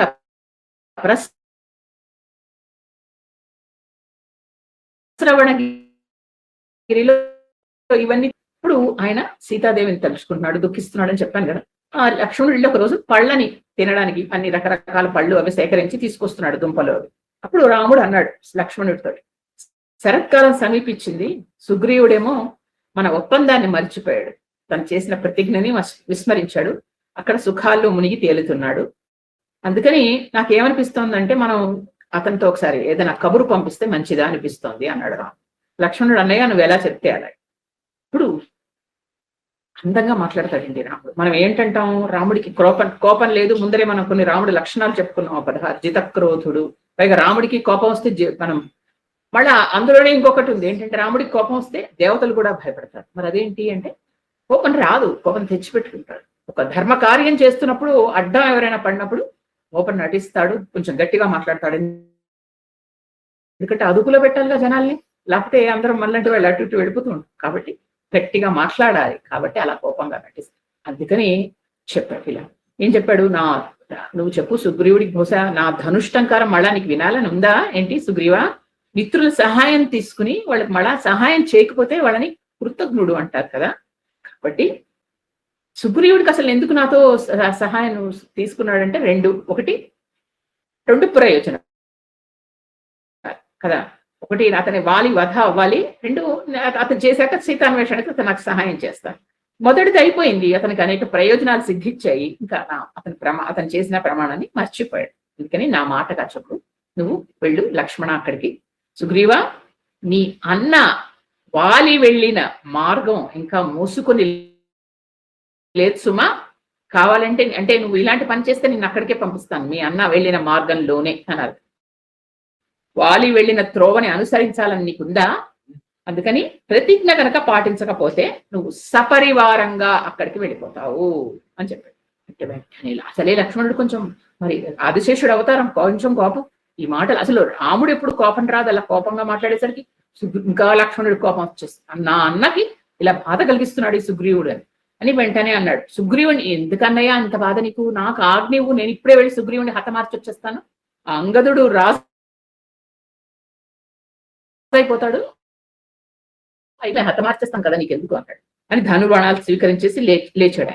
వెంటనే రాముడు ఆపాడు. అలా వద్దు, సుగ్రీవుడితో మన మైత్రిని మనం కొనసాగిద్దాం. సుగ్రీవుడు చెడ్డవాడు కాదు. ఇప్పుడు ఏం చేద్దాం అంటే, అతను ఈ సుఖాల్లో పడి మర్చిపోతున్నాడు కాబట్టి అతన్ని మెల్లిగా మనం పిలుద్దాం. అందుకని అతను చంపాలి, ఇలాంటి మాటలు మాట్లాడదు, మృదువుగా మాట్లాడు అని చెప్పాడు. అంటే సరే అయినప్పుడు లక్ష్మణుడు ఏం చేశాడంటే, అన్న ఆజ్ఞ ప్రకారం నేను వెళ్ళి కిష్కిందకు వెళతాను, వెళ్ళి ముందర చూసి వస్తానని బయలుదేరాడు. అన్నాడు అన్నతో. కానీ ఆ లోపల ఆవేశం ఉంది, ఎందుకు ఇట్లా బాధ పెడుతున్నాడు మా అన్నని అని వస్తూ ఉంటేట ఆవేశంగా కిష్కింద వరకు వెళ్ళాలిగా. ప్రశ్రవణ గిరి నుంచి మెట్లు దిగి వస్తుంటే చెట్లు కూడా ఇలా ఊగిపోయాట అతని ఆవేశం చూసి. భయాన్ని వృక్షాలన్నీ ఇట్లా వస్తూ ఉంటుంది, ఇలా కొట్టేసుకుంటే టక టక కొట్టేస్తున్నాడు బాణం పెట్టి, చేతిలో ఉన్న ధనుసు పెట్టి. పెద్ద పెద్ద అంగలు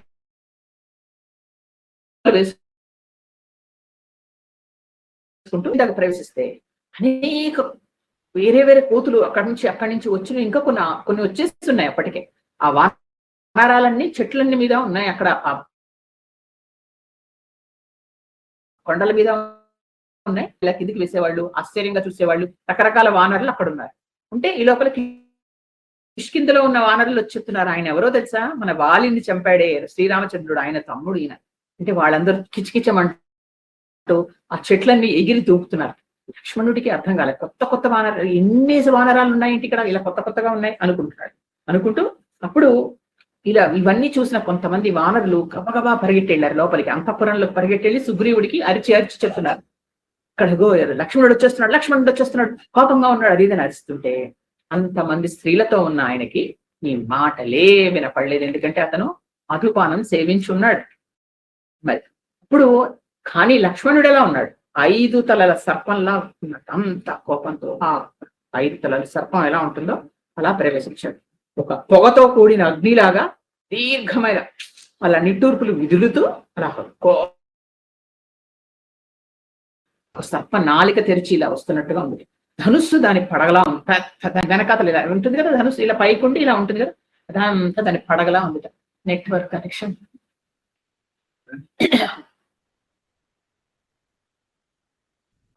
లక్ష్మణుడు ఆ కోపంతో ఆయన బాణంలో, ఆయన ధనించిన ధనుస్సు పైన ఒక తెరిచిన నాలికలాగా, ఆ తర్వాత ఆ బాణం అంతా, ఆ ధనుస్సు చివరంతా దాని తోకలాగా కనిపిస్తోంది. ఆయన తేజస్సే ఆ సర్పం యొక్క విషంలాగా ఉందిట. ఈ విధంగా ఆయన ఒక ప్రళయ కాలాగ్నిలాగా కోపంగా ఆదిశేషుడిలాగా బుసలు కొడుతూ ఎర్రగా ఉన్న కళ్ళతో ఆ కిష్కింద నగరంలోకి ప్రవేశించాడు. అక్కడ ఉన్న వాళ్ళందరూ ఆరిపోయారు.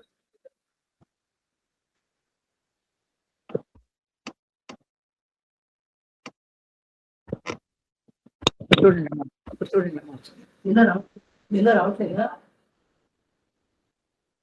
అప్పుడు అంగదుడు అక్కడే ఉన్నాడు. ఆయన లక్ష్మణుడి దగ్గరికి వచ్చాడు. వచ్చి లక్ష్మణుడిని చూసి నమస్కారం చేశాడు. అంగదుడికి తెలుసుగా లక్ష్మణుడు ఎవరు. నమస్కారం చేసి ఆయన భయంతో వణికిపోతున్నాడు. ఎందుకంటే చిన్నపిల్లాడే పాపం, ఏంటి ఇలా కోపంగా వచ్చాడు, పైగా మామూలుగా రాగానే ఏమ్మా అలా నవ్వుతులేదు, కోపంగా ఉన్నాడు. ఆయన చూడగానే అంగదుడు చాలా భయపడిపోయాడు. కానీ లక్ష్మణుడు అతనితో ప్రేమగానే మాట్లాడి నమస్కారం చేశాడు కాళ్ళకి. అంగదుడు పక్కన అతనికి తెలిసిన మంత్రులు 2-3 ఉన్నారు. ఇప్పుడు వెంటనే లక్ష్మణుడు, నాయన అంగద, సుగ్రీవుడికి నా రాక గురించి చెప్పు, వెళ్ళు నువ్వు. ఆయనకి ఇంకా భయం వేసింది అంగదుడికి. వెంటనే ఇలా చూస్తున్నాడు ఆయన వైపు, నమస్కారం చేసి చూస్తుంటే అప్పుడు లక్ష్మణుడు చెప్పాట, శ్రీరాముడి తమ్ముడు శత్రు దమనుడు తన అన్న బాధకి పరితపిస్తూ నీ ద్వారం దగ్గర నిలిచి ఉన్నాడు, నువ్వు వస్తావా బయటికి, లేదా ఆయన్ని లోపలికి రమ్మంటావా అని అడుగు అని చెప్పు. ఏం చెప్పాడు? శ్రీరాముని తమ్ముడు శత్రు దమనుడు తన అన్న బాధకి పరితపిస్తూ నీ ద్వారం దగ్గర నిలబడి ఉన్నాడు, నువ్వు వస్తావా, ఆయన్ని లోపలికి రమ్మంటావా అని అడుగు అనేసరికి అంగదుడు భయం వేసి వెంటనే, ఇది చెప్పాలి అర్జెంట్, ఎలాగైనా సరే తొందరగా వెళ్ళి పినతండ్రికి చెప్పాలి, ఎందుకంటే ఏం చేస్తాడో తెలియదు లక్ష్మణుడని గబగబా అంతఃపురానికి పరిగెట్టుకుని వెళ్ళాడు. వెళ్ళి అక్కడికి వెళ్ళి అక్కడ పినతండ్రి కూర్చుని ఉన్నాడు. వెళ్ళి ఆయనకి ముందర పాదాభివందనం చేసి తర్వాత తన తల్లి తారకు పక్కన రుమాదేవికి కూడా పాదాభివందనం చేశాడు. చేసి అప్పుడు వెంటనే చెప్పాడు, లక్ష్మణుడి రాక కోసం గురించి చెప్పాడు. ఇలా వచ్చాడు ఆయన, లక్ష్మణుడు వచ్చి బయట నిలబడి ఉన్నాడు కాబట్టి మనం ఏదో చేయాలి. వానరులందరూ కొంతమంది లోపలికి వచ్చి గట్టిగా చప్పుడు చేస్తున్నారు, అడావిడి సింహనాదాలు చేస్తున్నారు, భయపడిపోతున్నారు. అప్పుడు సుగ్రీవుడు అంతసేపు మత్తులో ఉన్నాడు, ఒక్కసారి మేల్కొన్నాడు. మేల్కొని అప్పుడు ఇంకా అలాగే కూర్చుని ఉన్నాడు. వెంటనే అప్పుడు ఏం చేశాడంటే, ఇలా కాదని అంగదుడు బయటికి పరిగెట్టుకుని వెళ్ళి ఇద్దరిని పిలిచాట. వాళ్ళిద్దరూ దూరదృష్టి ఉన్నవాళ్ళు, అతనికి దగ్గర వాళ్ళు మంత్రులు. వాళ్ళిద్దరి పేరు ప్లక్షుడు ప్రభావుడు. ప్లక్షుడు ప్రభావుడు. ఎందుకు ఈ పేర్లన్నీ చిన్న చిన్నవి చెప్తున్నానంటే, రేపు మనకి యుద్ధకాండాలు ఇవన్నీ వస్తూ ఉంటాయి ఈ పేర్లు, అప్పుడు మనకి కొత్తగా అనిపించదు.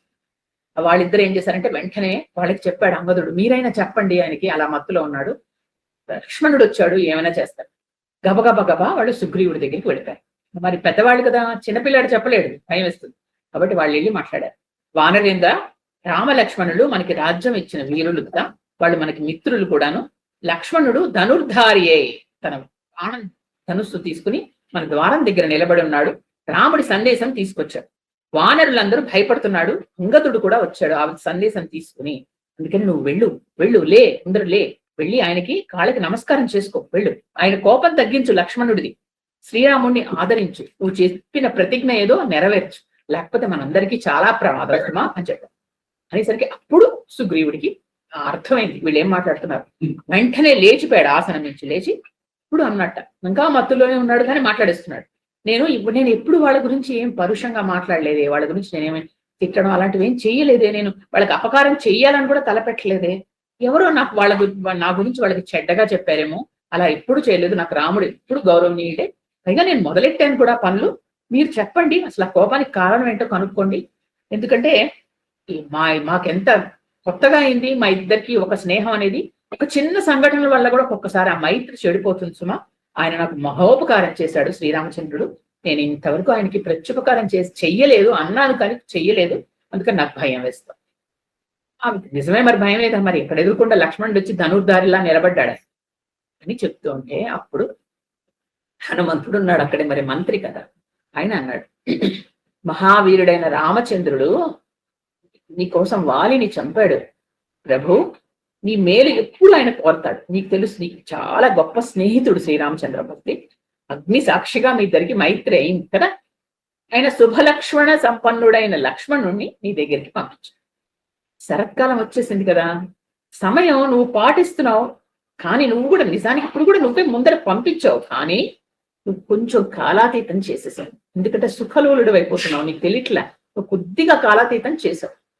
సీతాన్వేషణ సమయాన్ని దానికి సమయం ఆసన్నమై, రాముడేమో అక్కడ సీతా వియోగంలో ఆర్తితో ఉన్నాడు కదా, అందుకని ఒక్కసారి లక్ష్మణుడు వచ్చి కొంచెం కఠినమైన మాటలు నీతో మాట్లాడచ్చు సుమా, కానీ నువ్వు పట్టించుకోకు, రాముడితో మైత్రి ముఖ్యం, ఏదైనా అంటే కూడా కొంచెం మెల్లగా ఉండు, ఆయన ఏదైనా అంటే కూడా గట్టిగా నువ్వు ఏమి సమాధానం చెప్పకు, విని ఊరు, ఆయన కోపం తగ్గాక ఆయన ప్రసన్న నుండి చేసుకో, అపరాధం చేసావు కదా, మరి నువ్వు చేసావు, కాలాతీతం చేయకూడదు చేసావు, కాబట్టి నువ్వే శరణు వేడు, వేడి లక్ష్మణుణ్ణి ముందర ప్రసన్నుణ్ణి చేసుకుంది.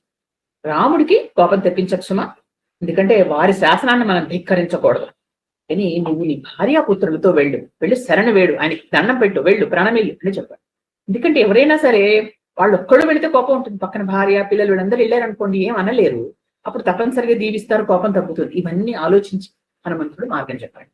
వెంటనే అప్పుడు ఏం చేశాడంటే అంగదుడికి చెప్పాడు, ముందర వెళ్ళు, మనం అంగద వెళ్ళి ఆయన ఆహ్వానించి తీసుకుంటారా, అక్కడ గుమ్మల్లో అలా నిలబెట్టి కొడుచుమా అని చెప్పి పంపించాడు.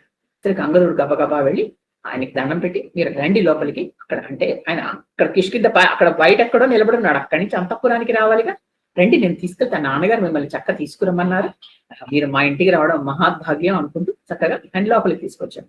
తీసుకొస్తుంటే ఆయన అప్పుడు చూస్తున్నాడు కిష్కింద నగరాన్ని. లక్ష్మణుడు ఎంత అద్భుతంగా ఉందో, లోపల అత్యద్భుతంగా కట్టాడు వాలి. అన్ని ఇంద్రుడు ఆయనకు అనేక ఈ మాలే కాకుండా అనేక ఇచ్చాడు, అంటే అనేక వృక్షాలు ఆ స్వర్గం నుంచి పంపించాడు ఆయనకి. అవన్నీ ఆయన నాటుకుని ఇక్కడ అద్భుతంగా చేసుకున్నాడు నగరాన్ని. అమూల్యమైన వస్తువులు, గొప్ప ఫల పుష్ప వృక్షాలు ఎక్కడ భూమి మీద దొరకని అక్కడి నుంచి తెచ్చుకుని పెట్టుకున్నారు వాళ్ళు. తర్వాత అసలు వానరులు అంటే ఎవరు మనం చెప్తాం అనుకున్నాం, దివ్యాంశ సంభూతులు వాళ్ళందరూ, వాళ్ళు దేవతలు అలా పుట్టిన వాళ్ళు కదా, వాళ్ళందరూ మామూలు పైగా కామరూపులు వాళ్ళు. అందుకని వాళ్ళందరూ ఉన్నారు దివ్యమైన వస్త్రాలు ఆభరణాలు ధరించి, చక్కటి ఆ పువ్వులు అవన్నీ హారాలు ధరించి వీధుల్లో తిరుగుతున్నారు వాళ్ళు. తర్వాత ఇక సుగ్రీవుడి భవనం దగ్గరికి నడిచి మెల్లిగా వచ్చారు. ఒక దేవేంద్ర భవనం లాగా తెల్లటి కాంతులు విరజిమ్ముతోంది సుగ్రీవుడి భవనం. ఇక అది ఇంద్రుడిచ్చిన దివ్యమైన ఫల పుష్ప వృక్షాలు, మహావృక్షాలు చుట్టూతో ఉన్నాయి. తర్వాత ఎందుకు వృక్షాలు అంటే మరి వీళ్ళు వానరులు కదా, కాబట్టి వీళ్ళకి ఫలాలు అవన్నీ కావాలి. ఇక సింహద్వారంలో పెద్ద బలిష్టమైన వానరులు ఉన్నారు, చూసారా, వాచ్మెన్ అంటాం మనం, అలా వాళ్ళు కాపలా ఉన్నారు. ఆ వాళ్లే బంగారు అవన్నీ వేసుకున్నారు. ఇక లోపలికి వెళితే గుమ్మల్లో అన్ని బంగారు తోరణాలు, తర్వాత దివ్యమైన మాలలు ఉన్నాయి. లక్ష్మణుడు ఎవరు అప్పట్లో అందరూ నమస్కారం పెట్టి రండి రండి రండి రండి అంటూ చక్కగా పిలుస్తున్నారు. ఇవన్నీ సుగ్రీవుడు చెప్పాడు, జాగ్రత్త సుమా. ఇప్పుడు 7 కక్షలు దాటి లోపలికి వెళ్ళాట లక్ష్మణుడు అంగదుడు, 7 దాటి లోపలికి వెళ్ళాడు. వెళ్తే అక్కడ అంతఃపురం ఉంది. అక్కడ అసలు చూస్తే లక్ష్మణుడు చూస్తే అన్ని బంగారు తల్పాలు, అంటే బంగారు మంచాలు, వెండి మంచాలు, నగిషీలు, ఏమిటేమిటి ఆసనాలు అలాంటివన్నీ. మధురమైన వేణు అలాంటి సంగీతం దూరం నుంచి కొద్దిగా వినిపిస్తాం. చాలా మంది అందమైన స్త్రీలు అక్కడ ఉన్నారు. తర్వాత సుగ్రీవుడికి అనేక మంది అనుచరులు ఉన్నారు. వాళ్ళందరూ ప్రభు సేవలో ఉండి వాళ్ళు కూడా గొప్ప గొప్ప ఆభరణాలు వస్త్రాలు ధరించి ఆయన వెళుతూ ఉంటే కొంచెం అంటే అంతఃపురంలోకి ఇంకా ప్రవేశిస్తుంటే లోపల నుంచి ఆడవాళ్ళు ఉన్న ధ్వని వినిపిస్తుంది. అంటే ఏంటి, గాజులు గజ్జలు ఇలాంటి చప్పుళ్ళు, ఆభరణాల చప్పుళ్ళు, అలాంటి చీరలు హడావిడి అవన్నీ వినిపిస్తాయి కదా. వినిపిస్తే ఆయన అక్కడికి ఆగిపోయాడు. ఎందుకంటే చూడండి, ఆయన ఒక గొప్ప కుటుంబం నుంచి వచ్చాడు. అలాగా ఆడవాళ్ళ మధ్యలోకి దబ్బుకుని దూసుకొని వెళ్ళరు వాళ్ళు, అలా నిలబడతారు. ఇప్పుడు అక్కడ ఏం చేశాడంటే నిలబడి, మరి తను వచ్చినట్టు తెలియాలిగా, కొంచెం భయం కూడా పెట్టాలి అనేసి వెంటనే అక్కడ తన ధనుస్సు తీసి ధనుష్ఠంకారం చేశాడు. అంటే ధనుస్సుకి ఇలా కట్టు ఉంటుంది కదా, దాన్ని ఏమీ పెట్టకుండా, బాణం పెట్టకుండా ఊరికి ఇలా లాగి వదిలితే అది చప్పుడు చేస్తుంది. అలా ధనుష్ఠంకారం అంట. దాని అలాంటి ధనుష్ఠంకారం చేసేసరికి దిక్కులు పిక్కటిల్లిపోయి, అందులో లక్ష్మణుడు చెవులు విరిగిపోయినట్టే అందరూ చెవులు మూసుకుని వానరులందరూ పరిగెట్టారు. కొంతమంది స్పృహ తప్పిపోయారు. ఆడవాళ్ళందరూ గబగబగబ లోపలికి పరిగెట్టేటారు. ఇలా అయ్యేసరికి భయపడిపోయాట సుగ్రీవుడు లోపల. ఇప్పుడు ఆందోళన పడిపోయాడు. బాబోయ్, అంటే చాలా కోపంగా ఉన్నాడు ఈయన, లేకపోతే ఇక్కడికి వచ్చి ధనుష్ఠంకారం చేస్తున్నాడంటే అంత కోపం తెలిసిపోతుంది. ఏం చేయాలో తెలియక తారని పిలిచాడు. ఆయనకి తెలుసు తార అయితే ఎలా మాట్లాడుతుందో ఏం చేస్తుందో. పిలిచి చెప్పాడు.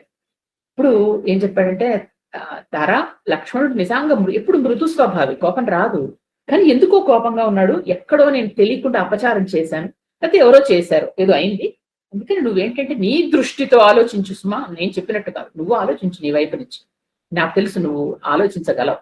అందుకని స్వయంగా నువ్వెళ్ళు, ముందర నువ్వు వెళ్ళి మాట్లాడి ఆయన్ని కొంచెం ప్రసన్నుడిగా చెయ్యి. నీ మృదు వచనంతో నువ్వు చక్కగా మాట్లాడతావుగా, ఆయన కొంచెం ప్రసన్నుడు అవుతాడు.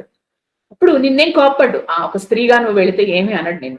కాబట్టి ఎందుకంటే మహాత్ములు స్త్రీల పట్ల ఎప్పుడు కఠినంగా ప్రవర్తించారు, కొంచెం సున్నితంగా ఉంటారు కదా. అందుకని నువ్వు ముందర వెళ్ళి ఆయన ప్రసన్నుడి చేయి, వెనకతలు నేను వస్తున్నాను. చూడండి స్ట్రాటజీ.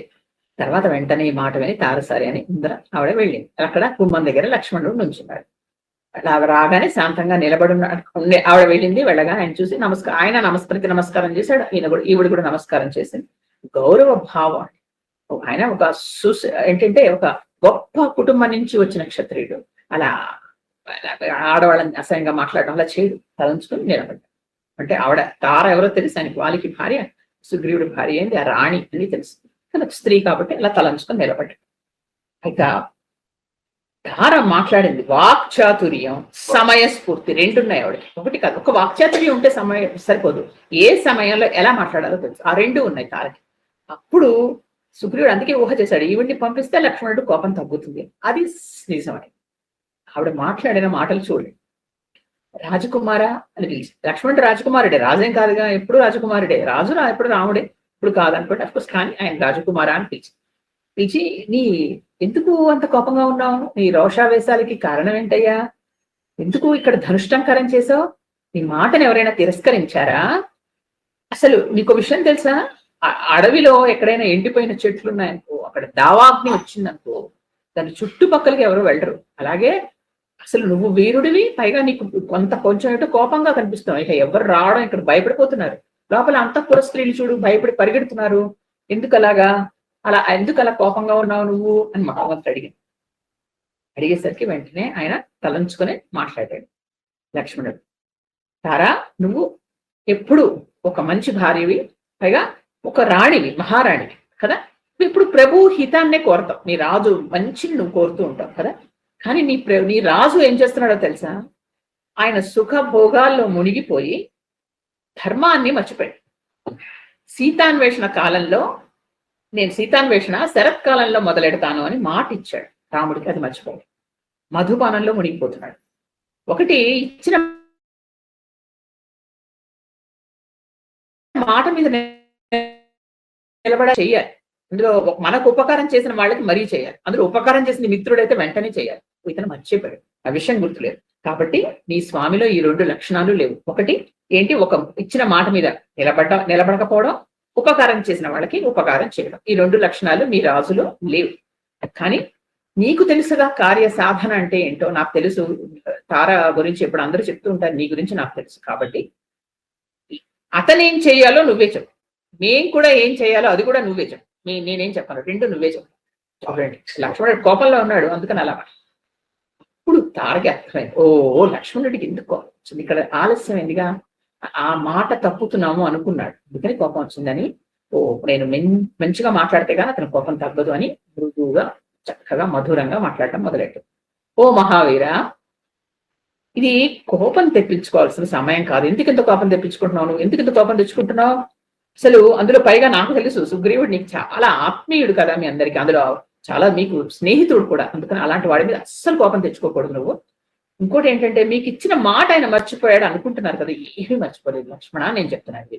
ఏదైనా పొరపాటు జరిగితే మాత్రం క్షమించండి సుమా ముందరే అనేసి. అక్కడ వాక్చాతుర్యం చూడండి, మాట్లాడే విధానం. ఒకటి కోపం తగ్గించాలి, రెండు పని నెరవేర్చుకోవాలి, రెండు ఉంటాయి కదా, అవి రెండు చేస్తుంది. అందుకని ముందర క్షమించేయండి మేము ఏదైనా తప్పు చేస్తే మాత్రం. కానీ ఆయన ఏం మర్చిపోలేదు సుమా అని చెప్పి ఇంకొక విషయం ఏంటో తెలుసా, నువ్వు చాలా శాంతమూర్తి అంటారుగా, ఎప్పుడు అసలు లక్ష్మణుడు కోపం రాదంటారు.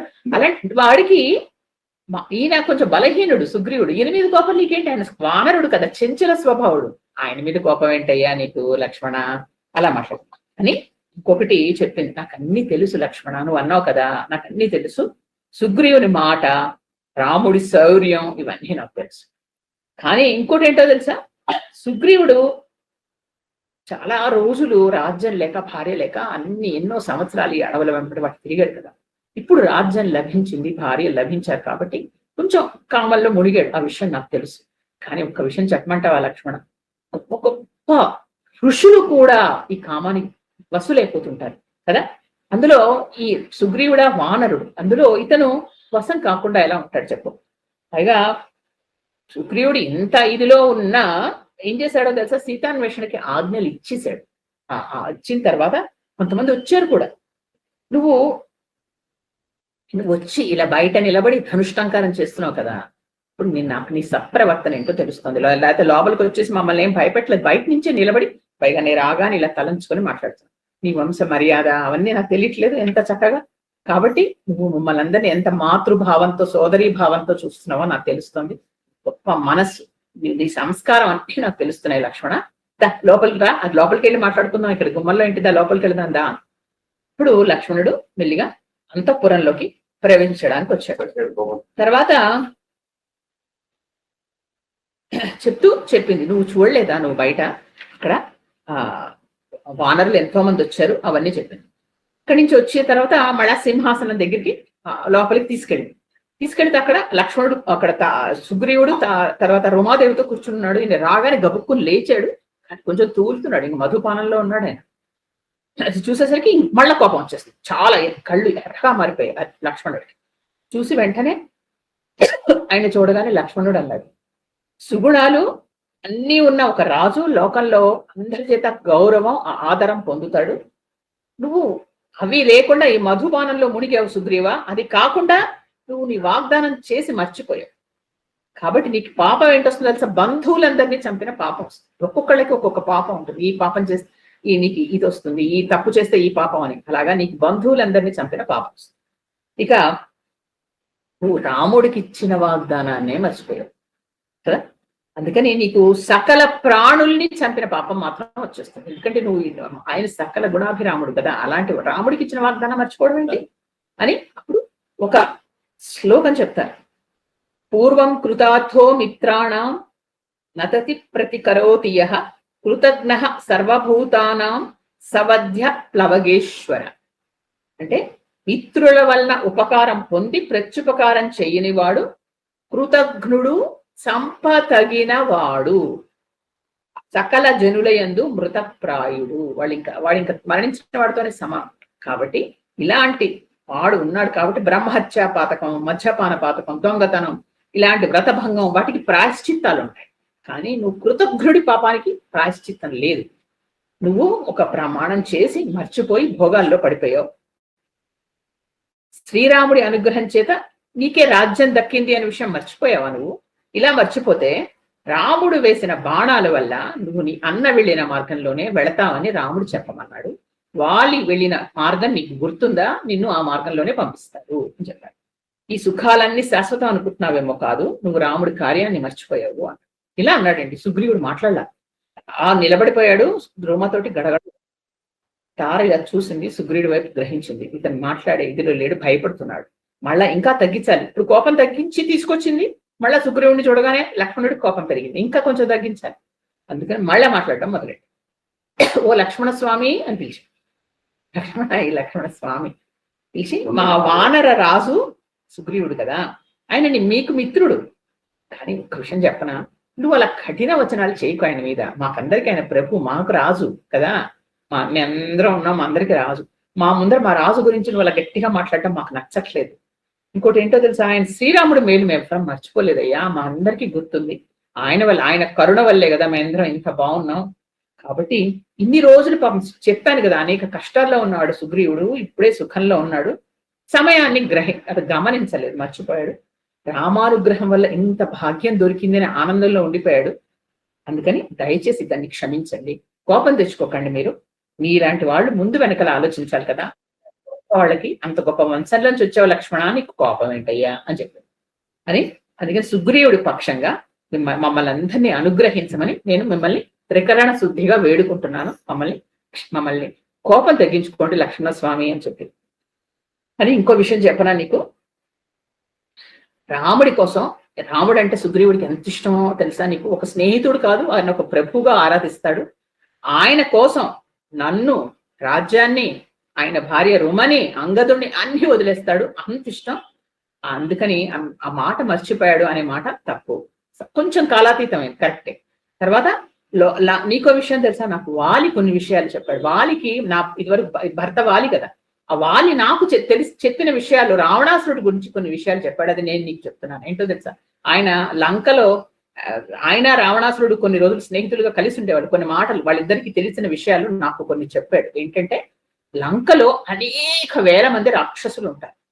తర్వాత వాళ్ళందరినీ చంపిగానే రావణాసురుడి దగ్గరికి మనకు వెళ్ళలేం. కాబట్టి వాళ్ళందరినీ చంపాలంటే మనకున్న సేన సరిపోదు, ఇంకా బోల్డ్ అంతమంది మనకు వానరాలు కావాలి.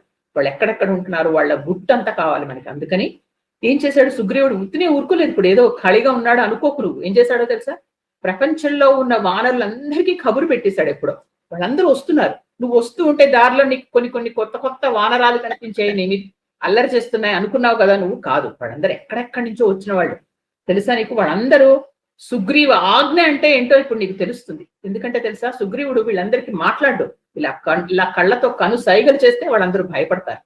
వాళ్ళందరికీ 15 రోజుల్లో రాకపోతే మరణ దండన అనే ఆజ్ఞ ఇచ్చాడు. అందుకని నువ్వు కొత్త వారిని ఇంకా చూడలేదా, బయట ఎంతమంది ఉన్నారో అని చెప్పి ఈయన ధ్యాస మరలిస్తూ కోట్ల కొలది ఎలుగుబంట్లు, కొండముచ్చులు, వానరాలు అన్ని ఈ రోజే వచ్చేస్తున్నారు. అందరూ ఇదే వచ్చేస్తున్నారు, ఎందుకంటే ఈ రోజే గడువు అయిపోయింది కాబట్టి. ఇంకొక విషయం చెప్పిన, లక్ష్మణాన్ని ఇలా కోపంగా గట్టిగా మాట్లాడితే చుట్టుపక్కల వానర స్త్రీలు భయపడుతున్నారయ్యా, కొంచెం శాంతించవా అని చెప్పింది. నువ్వు ఇలా అంటున్నావు, మహర్షులకు కూడా ఇంత కామానికి వశం అవుతారు కదా. ఇప్పుడు చూడు, విశ్వామిత్రుడు లాంటి వాళ్ళు, ఆయన కూడా మేనకకి ఇలా కొన్ని రోజులు తపస్సు వదిలేసేసి మేనకతో ఉండలేదా చెప్పు, కామానికి వశం అవ్వలేదా? వానర రాశి మీద నీకు ఎందుకయ్యా కోపం? ఎప్పుడైతే విశ్వామిత్రుడి పేరు ఆవిడ తెలియదు, విశ్వామిత్రుడి పేరు తీసుకో అంటే తెలుసు ఆవిడకి వీళ్ళ గురువు గారని. గురువు గారి గురించి ఆయన ఒక స్త్రీతో ఒక మేనకతో గడిపాడు, ఇలాంటివన్నీ గురువుని ఇంద కింద వస్తాయి. అలాంటిది లక్ష్మణుడు వినలేడుగా, వెంటనే ఆయన టాపిక్ డైవర్ట్ చేయాలి, లేకపోతే ఆవిడ దాని మీద నిలబడుతుంది. అందుకని చాలా తెలివిగా అక్కడ దెబ్బ కొట్టేసరికి వెంటనే లక్ష్మణుడు మాట్లాడకుండా సరే సరే సరే సరే సరే అనడం మొదలెట్టాడు. శాంతపడిపోయాడు. వెంటనే ఆయన మాట్లాడటం మొదలెట్టాడు, లేకపోతే ఇంకా ఈవిడ ఎక్కడికి వెళ్తుందో అని భయపడ్డాడు. అప్పుడు సుగ్రీవుడు ఏమన్నాడంటే, ఆయన మొదలెట్టేశాడు. సుగ్రీవుడు ఇంకా మెల్లిగా వచ్చాడు, తెలుసు ఆయనకి, ఎందుకంటే లక్ష్మణుడు కాస్త తగ్గాడు అని. అప్పుడు వచ్చి నమస్కారం పెట్టి లక్ష్మణుడికి చెప్పాడు, రాముడి ఉపకారానికి ప్రత్యుపకారం చేసేంత గొప్పతనం నాకు ఎక్కడుంది లక్ష్మణ, నాకు అంత గొప్పతనం లేనే లేదు. అసలు ఆయనకి నాకు సాయమే అక్కర్లేదు, ఆయనకి నా సాయం ఎందుకు చెప్పు. ఆయన ఏంటంటే ఒక సుగ్రీవుడు సాయం అని నాకేదో గొప్పతనం కట్టపెట్టడానికి నన్ను సాయం అడుగుతున్నాడు. ఆయన ఒక క్షణంలో వెళ్ళి రావణాసురుడిని చంపేయగలడు, అదొక నాకు గొప్పతనాన్ని కట్టపెట్టడానికి నాతో అలా అడిగాడు. కాబట్టి నేను నా సైన్యంతో నీతోనే ఉంటాను, నీ దగ్గరే ఉంటాను నేను. ఇంకొక విషయం, నేను ఒక్క విషయం మాత్రం నిజం చెప్తున్నాను, నాకు మీ మీద ఒక చనువు, ఒక విశ్వాసమే కాకుండా కాస్త ప్రేమ ఇవన్నీ ఉన్నాయి. అంటే నా స్నేహితుడు అని రాముడి మీద ఇది కొంచెం నేను హద్దు మీరా, కొంచెం నేను ఆలస్యం చేశాను, హద్దు మీరా, కాబట్టి నన్ను క్షమించు. ఈ లోకంలో అందరి సామాన్యుల్లాగా నేను కూడా తప్పు చేశాను, నేను ఒక సామాన్యున్నయ్యా, ఒక వానరరాజుని, లక్ష్మణ నన్ను క్షమించు అని చెప్పాడు. అని ఆయనకి చెప్తూ ఉంటేనే కళ్ళ నిండా నీళ్లు తిరిగాయి సుగ్రీవుడికి. నిజమే అని అతనికి పశ్చాత్తాపం వచ్చింది. నేను మాత్రం హాయిగా ఉన్నాను, పాపం రాముడు అక్కడ కష్టపడుతున్నాడు అని అనేసరికి వెంటనే లక్ష్మణుడు అన్నాడు, వానరేంద్ర, నీ వినయ విధేయతలు నాకు తెలుసయ్యా, నువ్వు రాముడికి కుడిభుజం లాంటి వాడివి, నీ ప్రేమ చాలా నిర్మలమైంది, నిష్కపటమైందని తెలుసు. కానీ ఇంకొక విషయం ఏంటో తెలుసా, గొప్పతనం నీ దోషాలు నువ్వు గుర్తించేశావు, నీకు కాలాతీతమైన గ్రహించావుగా, అదే నీ గొప్పతనం. అందుకని నీ మిత్రత్వం పవిత్రమైంది, అందుకని నీ వద్దులే అని చెప్పింది. చెప్పేసరికి వెంటనే అప్పుడు అన్నాడు, ఒక పని చేద్దాం, నువ్వు నాతో పాటు రా సుగ్రీవా, నేను రాముడి దగ్గరికి తీసుకెళ్తాను, నువ్వు కొంచెం సేపు రాముడితో మాట్లాడితే ఆయనకు ఆ బాధ తగ్గుతుంది కదా, ఆయన ఓదార్చు. అప్పుడు ఎందుకంటే ఆయన బాధపడితే నేను చూడలేను, అందువల్ల ఆ కోపంలో నేను నొప్పించాను అని, సుగ్రీవా నన్ను నువ్వు క్షమించాలి, ఎందుకంటే నేను కొంచెం గట్టిగా మాట్లాడా అంతఃపురంలోకి వచ్చి, అలా మాట్లాడు కాబట్టి అని చెప్పాడు. ఇది చూడండి, ఆ లక్ష్మణుడిది ఆ మహోన్నతమైన, అంటే సారీ వెంటనే చెప్పడం ఎంత కష్టం అండి. ఎంతవరకు తిట్టినవాడు, లేదు నేను కూడా తప్పు చేశాను అంటే, తప్పు ఒప్పుకోవడం అనేది ఎంత గొప్ప విషయం. సుగ్రీవుడు ఒప్పుకున్నాడు, అక్కడ మళ్ళా వెంటనే లక్ష్మణుడు ఒప్పుకున్నాడు. ఇవన్నీ మనకి లెసన్స్ అమ్మా. ఒక తప్పు చేస్తే పశ్చాత్తాపడ్డాం, నా ఏం పర్లేదులే అందరూ చేస్తారు నేను చేస్తాను అలా వెళ్ళిపోవడం, నిజమే నేను చేశాను అని ఒప్పుకోవడం అనేది చాలా గొప్ప విషయం. ఇది మనం నేర్చుకోవాల్సింది. ఇలా చెప్పేసరికి వెంటనే హనుమంతుడితో సుగ్రీవుడు చెప్పాడు, ఇది ఇప్పుడు నేను ఇంకా నీకు 15 రోజులు చెప్పానుగా గడువు, ఇంకా ఎవరైనా ఉంటే వాళ్ళని కూడా ఇంకా వెళ్ళని చోట్లకు ఉంటే అక్కడికి కూడా వెళ్ళి పిలుచుకురండి. ఎక్కడ ఇంకా ఒక 5 పర్వతాలు వదిలేశారు వాళ్ళు, మిగతా అన్ని చోట్లకు వెళ్ళిపోయారు వానరులు, కొన్ని పర్వతాలు వదిలేశారు. అది ఇప్పుడు చెప్తున్నాడు. మహేంద్రగిరి, హిమాలయం, వింధ్యాచలం, కైలాస పర్వతం, మందరాచలం, ఈ 5 పర్వతాల్లో కొంతమంది వానరులు ఉండిపోయారు. ఇప్పుడు చుట్టుపక్కల వాళ్ళందరూ వచ్చారు. ఇంకా కొన్ని దూరాలకి పంపిస్తున్నాడు హనుమంతుడికి, సుగ్రీవుడు ఆజ్ఞ ఇస్తున్నాడు. మహేంద్రగిరి, హిమాలయం, వింధ్యాచలం, కైలాస పర్వతం, మందరాచలం, అక్కడ ఉన్న వానరులందరినీ తీసుకురమ్మని కబురు పెట్టాడు. ఎందుకంటే దూరాల్లో ఉన్నారు వాళ్ళు. తర్వాత అక్కడ ఎలా ఉంటారట, సముద్ర అంజనాద్రి అటువైపు నల్లని వానరులు ఉంటారు, కొంతమంది బంగారు రంగు వానరులు ఉంటారు. తర్వాత మేరు పర్వతం దగ్గర అక్కడ భూమండలంలో ఉన్న రకరకాల వానరులందరినీ సామంతోటో దానంతోటో ఏదో విధంగా నచ్చ చెప్పి భయం పెట్టో తీసుకొచ్చేయండి. ఎవరు ఎక్కడ ఏ వారం ఉండడానికి వెళ్ళి అందరూ నా దగ్గరే ఉండాలి అని చెప్పాడు. అప్పుడు వెంటనే హనుమంతుడు చెప్పాడు, రాజా మన దగ్గరికి అప్పుడే చాలా మంది వానరులు వచ్చేశారు. నల్లని వాళ్ళు, వేగం కలవాళ్ళు 10 కోట్ల మంది వచ్చారు అప్పటికి. తర్వాత సింహం లాంటి జూలున్న వాళ్ళు, తర్వాత అలాంటి రంగు సింహం జూలు వంటి రంగున్న వాళ్ళు 1000 కోట్ల మంది వచ్చారు. ఎర్రని వాళ్ళు, భయంకర స్వరూపులు వాళ్ళందరూ వచ్చేసారు. ఇంకా కొంతమంది దూతలు హిమాలయాలకు వెళ్ళారు, వాళ్ళు వస్తున్నారు. ఏమిటి హిమాలయాలకు వెళ్ళి వాళ్ళు ఇంకా ఎందుకు రాలేదంటే వాళ్ళు అక్కడి నుంచి వెళ్ళడానికి కొంచెం సమయం పడుతుంది హిమాలయాలంటే, అందుకని అక్కడికి వెళ్ళారు. వాళ్ళు అక్కడికి వెళ్ళి ఏం చేశారో తెలుసా అండి, హిమాలయాలకు వెళ్ళే దూతలు వచ్చేసారు. వాళ్ళు వచ్చి దూతలు చెప్తున్నారు, రాజా సుగ్రీవా మేము అక్కడికి వెళ్ళాము, ఇక్కడ కొంతమంది రుద్రయాగాలు చేశారు ఆ హిమాలయాల్లో. ఆ ఫలం వల్ల అక్కడ అనేక చెట్ల నుంచి కొత్త కొత్త రకాల ఫలాలు పుట్టాయి. అసలు అవి తింటేట 1 రోజుల వరకు ఆకలి వేయదు. ఆ ఫలాలు మేము తిని మీకు కూడా తీసుకొచ్చాను, తీసుకోండి అని ఇచ్చారు. తిని అక్కడ ఉన్న ఫలాలు, ఓషధులు, తేనె అవన్నీ తీసుకొచ్చారు. నిజానికి మాకు ఇంకా గడువు 2 రోజులు ఉంది, కానీ మేము ముందరే వచ్చేసామంటే ఆ దూతలందరూ వచ్చేసారు. సుగ్రీవుడు అవన్నీ సంతోషించి లక్ష్మణుడికి చూపించట్టు, నేను చూడు లక్ష్మణ ఇవన్నీ చెప్పానా నీకు, నేను పంపించాను, నా మాట నమ్మావు కదా, చూడు దూతలు ఇప్పుడే నీ ముందు వచ్చారు అని చెప్పాడు. చెప్తే లక్ష్మణుడు మనందరం రాముడి దగ్గరికి వెళదాం. వీళ్ళందరూ ఎదురు చూస్తున్నారు వానరులు ఆ సమయం కోసం, రామ దర్శనం కోసం. మనలాగే వాళ్ళు కూడా అనండి, రాముడు పేరు విన్నారు, ఎదురు చూస్తున్నారు. సరే అని అప్పుడు కదిలితే వెంటనే సుగ్రీవుడు అన్నాడు, ఇలా కాదు అని ఒక పెద్ద పల్లకి పిలిపించాడు. తెప్పించి ఆ పల్లకిలో లక్ష్మణ స్వామిని కూర్చోబెట్టి చక్కగా అలంకరించి రకరకాల వజ్రాలు వైఢూర్యాలతో పొదగబడింది. తను కూడా అందులో కూర్చుని రాముడి దగ్గరికి బయలుదేరి వెళ్ళారు. అన్ని లాంఛనాలతో వెళ్ళారు, తెల్ల గొడుగులు ఇవన్నీ వేసుకుని వెళ్ళి అక్కడికి వెళ్ళగానే దిగగానే వెంటనే పరుగుని వెళ్ళి సుగ్రీవుడు ఆయన పాదాల మీద పడి తన తలని ఆనించి నమస్కరించాడు. రాముడు పక్కన కూర్చోబెట్టమంటే వద్దు వద్దని ఇక్కడ కింద కూర్చున్నాడు సుగ్రీవుడు. అప్పుడు మిగతా వానరులు, ఆయనే రాజుగారి కింద కూర్చుంటే ఇంకా మిగతా వానరులందరూ దూరంగా నిలబడున్నారు. అందరి చూపు రాముడి మీద ఉంది. ఇన్ని కోట్ల వానరాలు అలా రాముడిని చూస్తున్నారు. అప్పుడు చెప్పాడు సుగ్రీవుడు, మనం సీతాన్వేషణ పనులు మొదలెడదాం రామ, మీరు అనుమతిస్తే మొదలెడదాం. ఇప్పుడు రాముడు అన్నాడు, సుగ్రీవా ధర్మార్థ కామ మోక్షాలు అనుభవిస్తున్నావు నువ్వు, కానీ ధర్మార్థాలను విస్మరించి కేవలం కామాలనే అనుభవిస్తున్నావు. ఇది చాలా తప్పు. ఎందుకంటే ఇది చెట్టు కొమ్మ మీద నిద్రించే వాడితో సమానం. ఎందుకంటే ఎప్పుడో కింద పడతావు, అప్పుడు మెళుకు వస్తుంది, అప్పుడు ప్రమాదం జరిగిపోతుంది. ఇలా చేయకూడదు నువ్వు. కాబట్టి రాజుడు ధర్మ ఫలాలు అనుభవించాలి అంటే శత్రువుల్ని వధించాలి, మిత్రులను సంపాదించాలి. ఇది నియమం ప్రకారం ధర్మార్థాలు నువ్వు పాలించాలి, కానీ ఓ సమయం లేకుండా అలా చెయ్యకూడదు అని చెప్పాడు. వెంటనే సుగ్రీవుడే ఉన్నాడంటే, మహాబాహో రామ, మీ అనుగ్రహం వల్ల మీ తమ్ముడి సాయంతో నాకు రాజ్యాన్ని, సంపదనని, భార్యని, కీర్తి ప్రతిష్టలని ఇచ్చావు నాయన. నువ్వు నిజమే నాకు చాలా మేలు చేశావు. నీకు నేను ప్రత్యుపకారం చేయడంలో ఆలస్యమైంది కాబట్టి, కానీ నేను ధర్మం తప్పను, నేను చేస్తాను. నా వానర ప్రముఖులందరినీ దూతలుగా పంపించాను. వాళ్ళు భూమండలంలో ఉన్న 4 మూలలకి వెళ్ళారు. వాళ్ళు సుగ్రీవ ఆజ్ఞని తెలిపారు. కొంతమంది వచ్చారు, ఇంకా కొంతమంది దారిలో ఉన్నారు. వీళ్ళందరికీ నేనంటే ఎంత గౌరవం, అంతకంటే ఎక్కువ గౌరవం. మీరంటే అంత గౌరవం, ప్రేమ ఉన్నాయి. వీళ్ళందరూ కామరూపులు తెలుసా నీకు చాలా. అంటే ఎప్పుడైతే అప్పుడు రూపం మార్చేసుకుంటారు, వీళ్ళకి తెలియని అరణ్యం లేదు, వీళ్ళకి తెలియని వనం లేదు, దుర్గం లేదు, చెట్లు ఎక్కడ ప్రతిదీ వీళ్ళకి అన్ని తెలుసు ప్రపంచంలో. వీళ్ళు తొందరలో రావణాసుడితో యుద్ధం చేస్తారు నీకు అని, సీతమ్మ జాడని ముందర చెప్పేస్తారు నీకు అని చెప్పాడు. చెప్పేసరికి రాముడు ఈ ప్రయత్నాలన్నీ గమనించి కోపం తగ్గి, అప్పుడు కోపం కాదు, అప్పుడు వెంటనే సంతోషించాడు. సంతోషించి సుగ్రీవుని గాఢంగా కౌగలించుకున్నాడు. సుగ్రీవా, నువ్వు నాకు ప్రాణమిత్రుడివి, నీ సహజ లక్షణం, నువ్వు ప్రత్యుపకారమే నాకు తెలుసు, ఎప్పుడు అందరికీ చేస్తావు. నువ్వు తోడుగా ఉంటే నేను శత్రువుల్ని పారదోలుతాను, దుష్టుడైన రావణాసురుణ్ణి నా బాణాలతో వధిస్తాను తొందరలోనే అని చెప్తున్నాడు. ఈ లోపల ఉన్నట్టుండి పెద్ద దుమ్ము లేగిపోయిందిటండి. ఆకాశం కనపడకుండా ఉన్నట్టుండి మేఘాలు, శరత్కాలం కదా, మేఘాలు కమ్మయ్య అన్నట్టు సూర్యుడిని మూసేసినట్టు మొత్తం అయింది. ఏమిటి అని వెంటనే అంటే సుగ్రీవుడు అన్నట్టు, అదిగో చూడండి అని గుహలోంచి బయటికి తీసుకొచ్చి రాముడిని చూపిస్తే కొన్ని కోట్ల వానరాలు ఆకాశంలోంచి కిందికి దిగుతున్నాయి. అంటే కొన్ని వచ్చాయి, ఇంకా కొన్ని రావాలని చెప్పాడుగా, దిగుతున్నట్టు. అసలు ఎంత చీకటి కమ్మిందంటే, అన్ని కోట్లు మరి ఆకాశంలోంచి దిగుతుంటే ఎట్లా ఉంటుందండి, చీకటి కమ్మేస్తుందిగా, భూమి కంపించిపోయింది. అలాగా వెంటనే వాళ్ళందరూ భూమి చుట్టూ, అసలు ఎక్కడ మనుషులు అంటే ఎక్కడ మీకు గడ్డి అది కనిపించకుండా అడవిలో ఆ ప్రస్రవణగిరి పర్వతంలో మొత్తం అందరూ వానరులే ఉన్నారు. మేఘాల్లాగా గర్జిస్తున్నారు వాళ్ళు.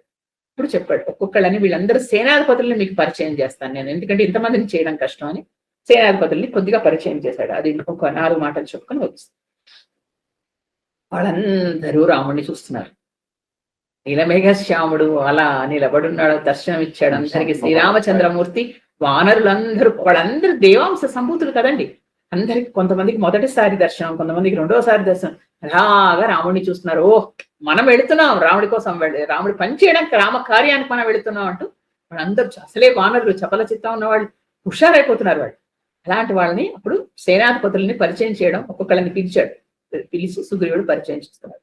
మొట్టమొదట శతవలి అని ఆయన్ని పరిచయం చేశాడు. ఆయన 10,000 కోట్ల సేనకి ఈయన అధిపతి.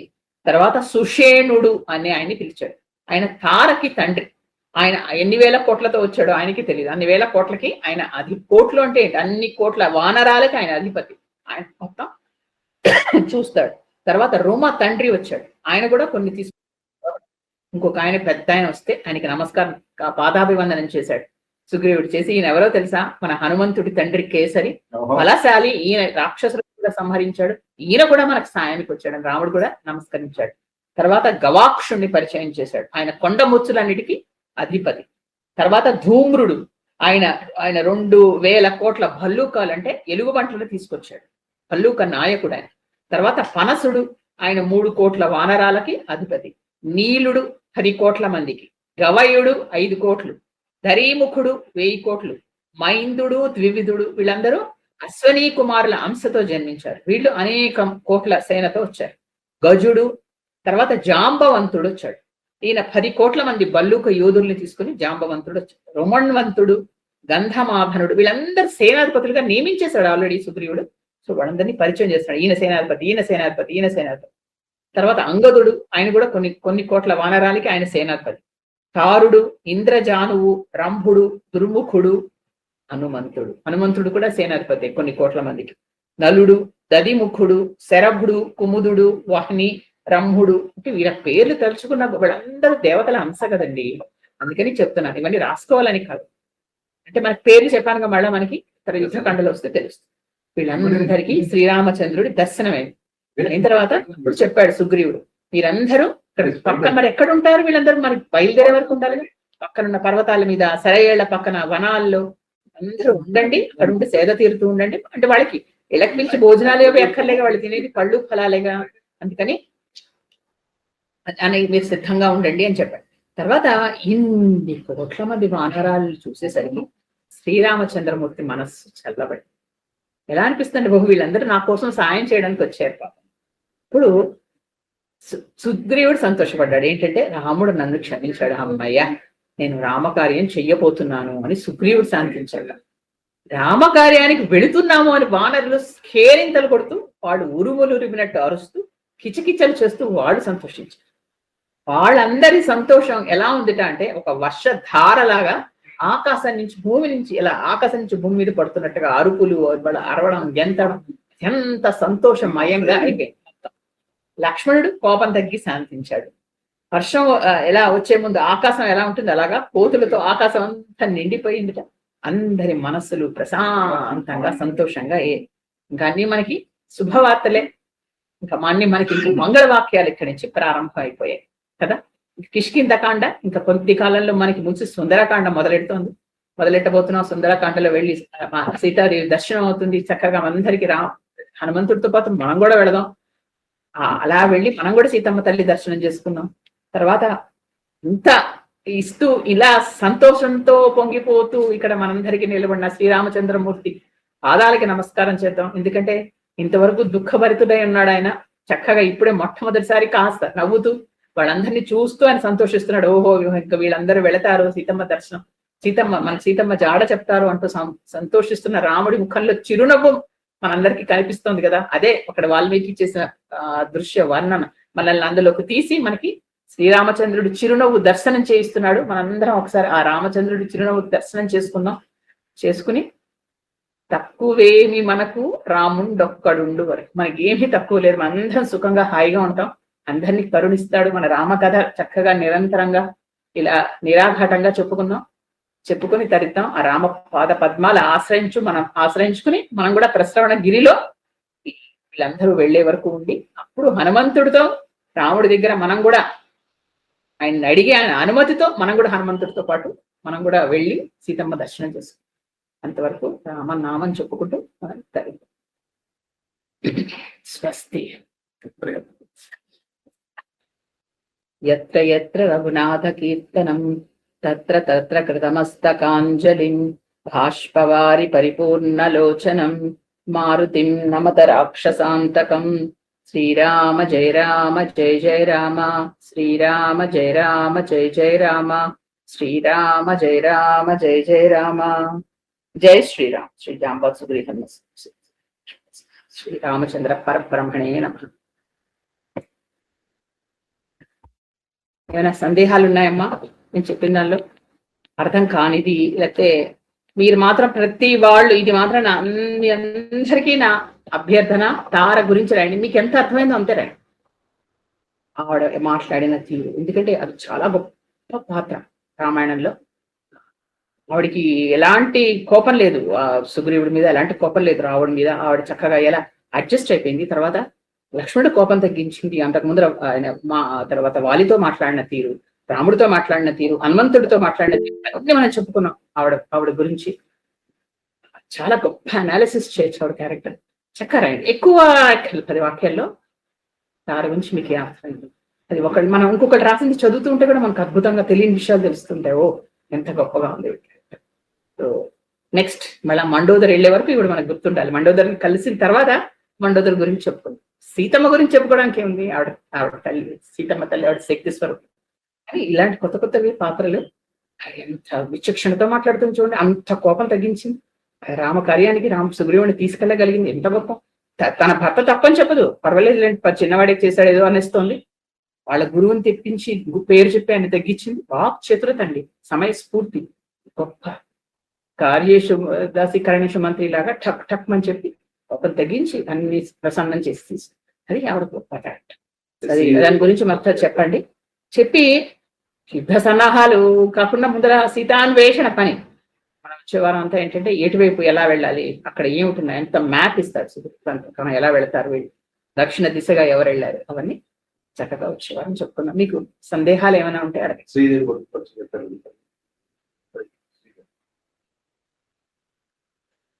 శ్రీదేవి చెప్పండి అమ్మా. జై శ్రీరామ్. వనవాసానికి సుగ్రీవుడి దగ్గరికి వచ్చినప్పటికీ సీతమ్మ రావణాసురుడి దగ్గర ఉందని మన అందరికీ తెలుసా అండి? హలో మ్యామ్, వినపడుతుందా అండి? శుభాగారు వినపడుతుందా అండి? వినపడుతుందా అండి? హలో వినపడుతుందండి. ఎలా అనిపించింది కొన్నా దాని గురించి? మేబీ వల్లి గారికి వినిపించట్లేదు అనుకుంటా. వల్లి గారు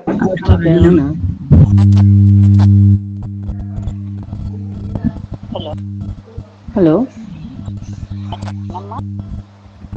హలో నెట్వర్క్ కనెక్షన్, నెట్వర్క్ పోయింది ఇక్కడ ఇందులో. వల్లి గారు హలో, అక్కడ నెట్వర్క్ పోయింది అంటున్నారండి, ఆమెకు వినిపించట్లేదు. చెప్తారమ్మా వల్లి గారు అంటారమ్మా? హలో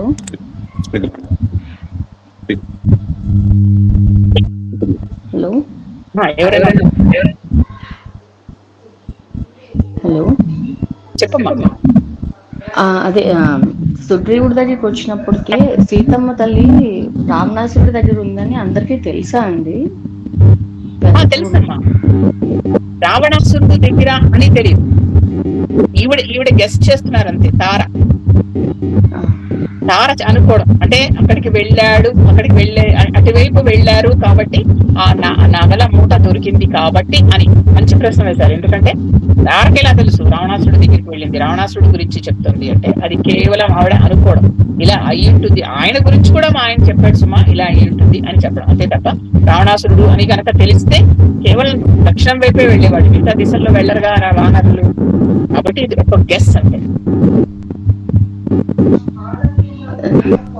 సరే మళ్ళీ అదే అనుమానం వచ్చింది. ముందే తెలుస్తుంటే అటే లేదు, కదా లేదు, చాలా. లేదు, లేదు. నమస్తే అండి. అమ్మ చెప్పండి.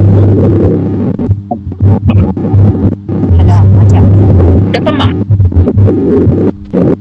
పిల్లలే మీరు మొదలుపెట్టింది ఎక్కడంటే సుగ్రీవుడితో కలిసి వారి సంహారం జరిగి దేవుడికి పట్టాభిషేకం, అంగదుడికి మహారాజు పట్టాభిషేకం, యువరాజు పట్టాభిషేకం జరుగుతుంది.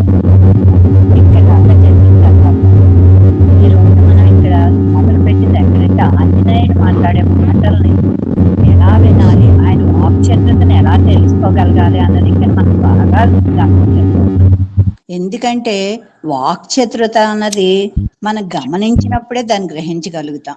ఆయన మాట్లాడే ప్రతి మాట కూడా ఏది ఎంత అవసరమో, అది దేనికి ఉపయోగపడుతుందో దాన్నే ఆయన వాక్కుని వాడారు. అనవసరంగా అది మనందరం కూడా నిరంతరం గ్రహించి నేర్చుకోవాల్సిన విషయం అమ్మ. నిజంగా ఆంజనేయుడి యొక్క వాక్చతురతని, ఆయన వాక్చతురత ఎలాగా అంటే ఇక్కడ మనం ఎక్కువ గమనించగలగాలి. తార ఒకరు, ఆంజనేయుడు ఒకడు. తార ఎలాగా అంటే ఆవిడ మెరుపులాగే మెరుస్తూ ఉంటుంది. ఆవిడ ఎప్పుడు అంటే వాక్చతురతతో. ఎలాగా అంటే కార్యేషు దాసి కరణేషు మంత్రి అన్నట్టు ఆవిడ ఎలాగంటే అక్కడ భార్యగానే ఇక్కడ మంత్రిగా, అంటే మంత్రి అంటే రాజుకి కొడిభుజంగా ఉండి పక్కన తనకి ఏది అవసరమో దాన్ని గ్రహించి అర్థమయ్యేలా చెప్పగలిగే శక్తి ఉండాలి. ఆవిడకి ఆ శక్తి కూడా ఉందమ్మా. అంచేతే ఎంత కోపిష్టైన భర్తకు కూడా ఆమె ఎంతో చాకచక్యంగా చెప్పగలిగింది. అలా ఉంది. ప్రసవనగిరిలో ఏం చేస్తున్నారంటే రామలక్ష్మణులు ఇద్దరు వర్షాకాలం చాతుర్మాసం వచ్చేదాకా అక్కడే ఉన్నారు. అంటే సీతాదేవిని వెతకవచ్చు తర్వాత అని వాళ్ళు చెప్పిన మూలాన అక్కడే ఉండిపోయారమ్మా. రాముడు నిజంగా వర్షాకాలంలో ఋతువర్ణనమ్మా మీరు చెప్పింది ఒక్కొక్కటి వింటుంటే అసలు మన ప్రకృతిలో ఎంత అనుబంధం ఏర్పరచుకొని మనం నిరంతరం ప్రకృతిలో ఎలా ఉండాలన్నది కూడా ఇక్కడ అర్థమవుతుందమ్మా. వర్షాకాలంలో ఏది చూసినా సీతాదేవి గుర్తుకొస్తుంది అన్నది ఆయన తలుచుకుంటా అన్నారు. ప్రకృతిని ఆరాధించడంలో రాముడు ఎప్పుడూ ముందే ఉండేవాడు. ఆయన అరణ్యవాసంలో కూడా ఎప్పుడు ప్రకృతిని ఆరాధిస్తానే ఉన్నాడు. అక్కడ వర్షం పడుతుంటే ఆకాశంలో సూర్యుడు కిరణాల ద్వారా ఉంచుకొని 9 నెలలు ఉంచుకొని ఒకేసారి ఇలాగా కుంభవృష్టిగా పడుతుందా అని చెప్పుకున్నాడు. ఆ మేఘాలు మెట్లులా ఉన్నాయి, పువ్వులు కోసి మాల కట్టి దండగా వేద్దామా లక్ష్మణ అని తలుస్తున్నాడు. మలయ పవనాలు వేస్తుంటే ఆ పువ్వులు సువాసన వెదజల్లుతుంది. మెరుపుని చూసినప్పుడు అలా మెరుపు తీగైన సీతమ్మాయి గుర్తుకొస్తుందని ఆయన తలుచుకుంటా ఉన్నారు. పండ్లు రాలిపోతుంటే అక్కడ ఉండే జనాలు అందరూ వచ్చి వాటికి పట్టుకు వెళ్తున్నారు. ఆరుద్ర పురుగు గురించి చెప్పినప్పుడు నిజంగా అది చాలా అద్భుతంగా అనిపించింది. ఎందువలనంటే పచ్చని పచ్చిక మీద ఆకుపచ్చ చీరలా ఉండి ఆ పురుగు యొక్క ఎర్రదనాన్ని చూసి అక్కడ ఎర్ర పువ్వులు కనిపిస్తున్నాయి చీర మీద అన్నట్టు నిజంగా అక్కడ ఆ రాసిన తులసీదాస్కి నిజంగా ఎంత అన్నా మన కృతజ్ఞ. అంటే ఆ వర్ణన మన మనసుకి ఏ విధంగా అందంగా అంటే అక్కడ కలర్ కాంబినేషన్ కూడా పెట్టి దాన్ని మనకు అందించారంటే నిజంగా చాలా అద్భుతం అమ్మ. అది భూదేవి ఆకుపచ్చ చీర మీద ఎర్ర పువ్వుల్లా కనిపిస్తున్నాయండ. తుమ్మెదల జంకారాలు, పక్షులు కిలకిలారావాలు అన్నీ కలిపి సంగీత కచేరీ జరుగుతుందా అనిపిస్తున్నట్టు రాముడికి అదంతా చాలా అద్భుతంగా కనిపించింది. జాజి పువ్వుల సువాసన సూర్యాస్తమయం అయిందనేది అక్కడ తెలుస్తుంది. అంటే ప్రకృతి ద్వారా కాలాన్ని ఎంతలా గుర్తించవచ్చు అనే విషయం అక్కడ దానికి సూర్యాస్తమయం జాజి పువ్వులు సువాసన అనేటికి అది కూడా మనకు నిజంగా అందించారమ్మా. అలాగా వర్షాలన్నీ అలసిపోయాయి, సెలయేర్లు నిర్మలంగా ఉన్నాయి, వృక్షాలు పచ్చగా, చేమంతులు బంతులు దిక్కులు చక్కగా కనిపిస్తాయి. ఆశ్వేజ మాసం రాగానే రాజులు యుద్ధాలు అందరికీ సన్నద్ధులు అవుతున్నారు. సీతా వినియోగంతో కన్నీరు కాల్చాడు రాముడు. మహావీరుడి కారిసూర్యుడు నువ్వు అధైర్యపడవద్దు అని చెప్పి లక్ష్మణుడు ధైర్యం చెప్పాడు. కిష్కిందలో మాత్రం సంపదలో ముల్లి తేలుతున్నాడు సుగ్రీవుడు. తారా రోమతో భోగభాగ్యాల లాలసుడయ్యాడు. వాక్య విద్యా తత్పరుడు. ఏ సమయంలో ఆయన దాని నుంచి ఎప్పుడు బయటకు వస్తాడా అని ఎదురు చూస్తున్నారు. పూజనీయుడైన రాజా ప్రభు మిత్రులకి ఇచ్చిన అంటే అప్పుడు ఆ సమయంలో హనుమంతుడు వెళ్ళి ఆయనకి పూజనీయుడైన రాజా ప్రభు మిత్రులకి ఇచ్చిన వాగ్దానం ఉండిపోయింది, చేసినప్పుడే కీర్తి ఉంటుంది. రాముడికి మాట ఇచ్చాం కనుక సీతాన్వేషణ ప్రారంభిద్దాం. సుగ్రీవా, నువ్వు మంచివాడివి, ఎవరికైనా చేస్తావు, రాముడు చేసుకోగలడు, కానీ నిన్ను అడిగాడు కనుక నువ్వు ఆజ్ఞ ఇస్తే మేమందరం ప్రయత్నం చేస్తాం అని అన్న వెంటనే నీలుడిని పంపి అందరినీ, వానరులందరినీ రమ్మని సుగ్రీవ ఆజ్ఞగా చెప్పమన్నాడు.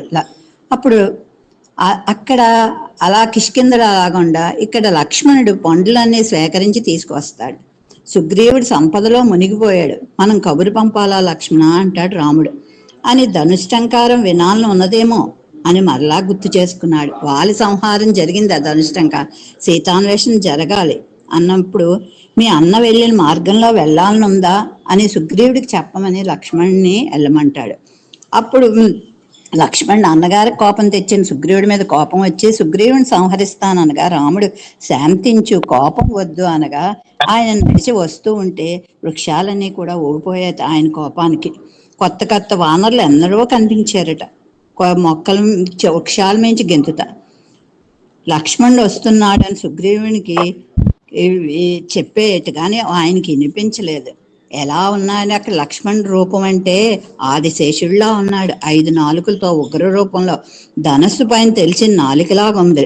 అది చూసి అంగదుడు భయపడి తొందరగా లక్ష్మణ్ దగ్గరకు వచ్చి నమస్కరించాడు. ఆయన యొక్క ఉగ్ర రూపం సుగ్రీవుడికి నా రాక చెప్పమన్నాడు. ధనుర్ధారి శత్రుదమనుడు అన్న బాధకు పరితపిస్తూ ద్వారం దగ్గర నిలబడి ఉన్నాడని అంగదుడితో చెప్పమని వానరులందరూ భయపడుతున్నారు.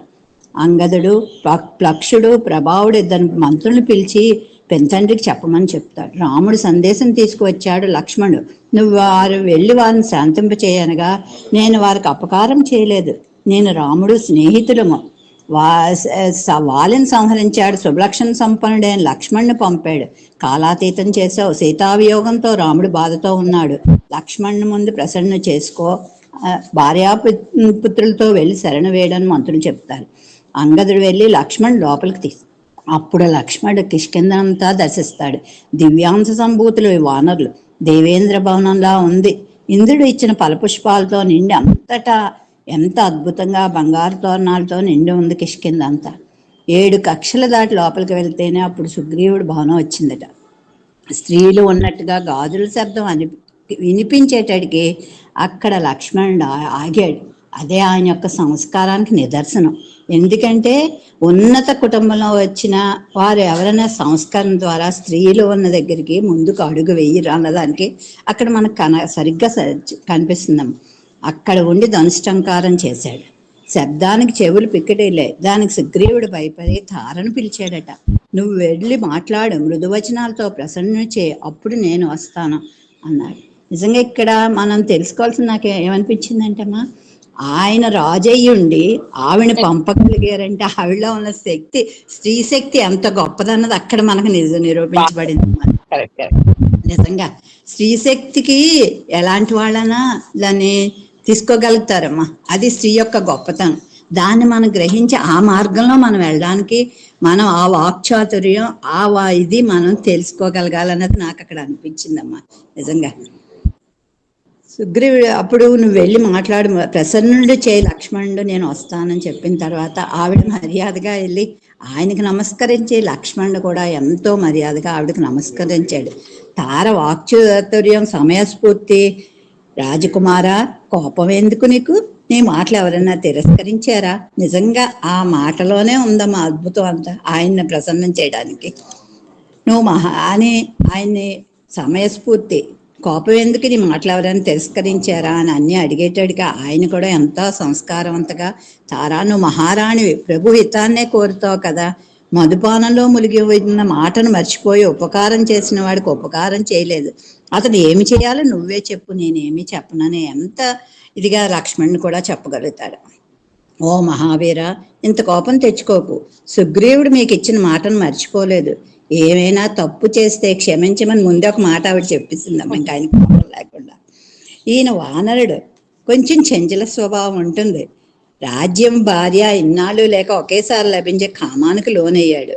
వానరుడు కదా, ఋషులే కామానికి లోనవుతున్నప్పుడు ఆయన ఎంత లక్ష్మణ, అందరి యందు మాతృభావంతో సంస్కారవంతంతో ఉన్నావు, నువ్వు లోపలికి రావమ్మా అని తీసుకొస్తుంది.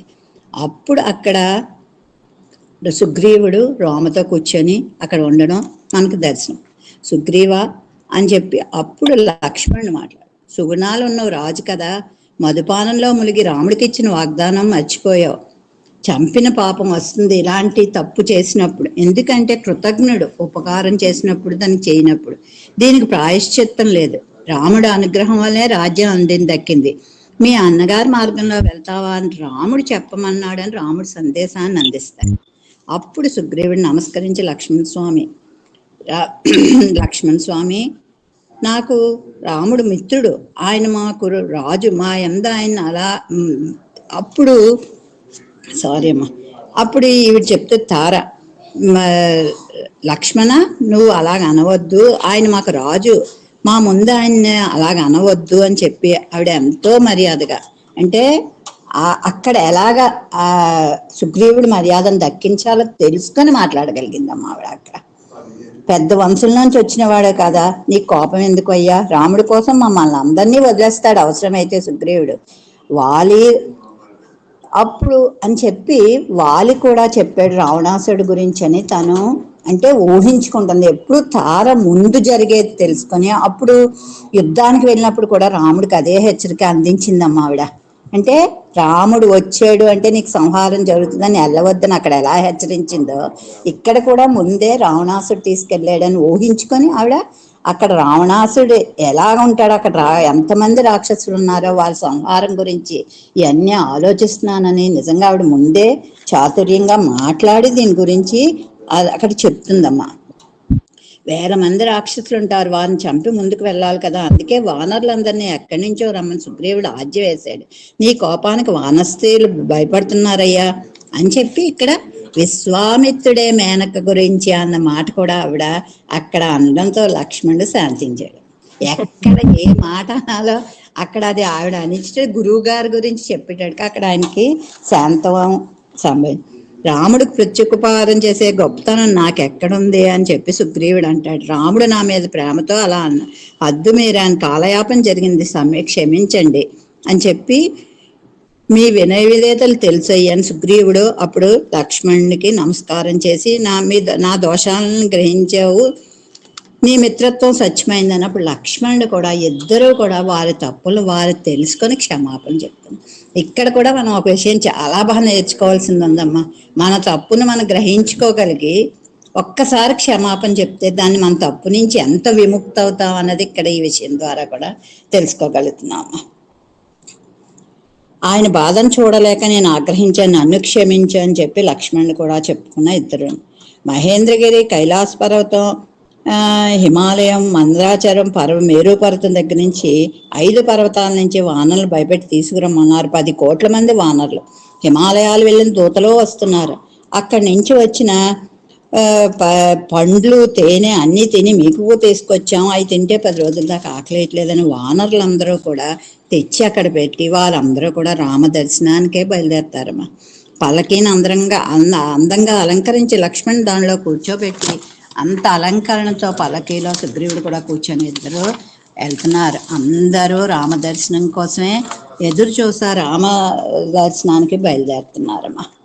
ఇక్కడ ఎంతో మంది కొన్ని కోట్ల వానరులు ఉన్నారంటే వచ్చేటట్టుగా అక్కడ అంత చీకటి కమ్మేసింది, మేఘాలు గర్జిస్తున్నట్టే ఉందట. రామ దర్శనం అంటే ఈ అందరూ దైవాంశ సంభూతులు, రామ కార్యం కోసమే చూస్తున్నారు, రామ దర్శనం కోసమే చూస్తున్నారు. ఇదంతా ఇక్కడ మనం ఎంతమందో వాళ్ళందరూ మంత్రులందరినీ పరిచయం చేస్తున్నాడు రాముడికి.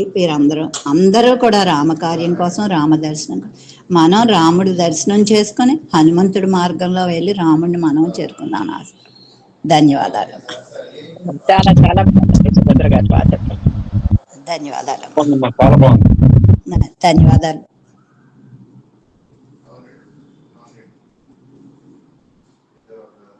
శ్రీదేవి గారు ఇంకొకటి ఏంటంటే మీరు అన్నది డౌట్, రావణుడే అని ఎలా తెలుసు? రావణుడు అని వాళ్ళు డిసైడ్ అయిపోయారు. ఎందుకంటే జటాయువు చెప్పాడుగా రావణుడే అనేసి, ఆయన పోయే ముందర తీసుకెళ్ళింది రావణుడు అనే విషయం వీళ్ళకి తెలుసు. కానీ సీతమ్మని ఎక్కడ దాచాడో తెలియదు, అది కనుక్కోవడానికే వానరులు వెళ్ళడం. కాబట్టి రావణుడు అని వాళ్ళు జీరో డౌన్ చేసేసారు. సీతమ్మని తీసుకెళ్ళింది రావణాసురుడే. సో రావణాసురుడు అని ఖచ్చితంగా తెలుసు, కానీ ఎక్కడా అనేది తెలియదు. అది లంకలో దాచాడా, మరో చోట దాచాడా, ఎక్కడైనా దాచొచ్చు కదా. దానికి అన్ని అటు చుట్టుపక్కల కూడా రాజ్యాలు ఉన్నాయి. కాబట్టి అదొకటే మెయిన్ ప్రాబ్లం వాళ్ళకి, అంతే. రావణుడు అని తెలుసు.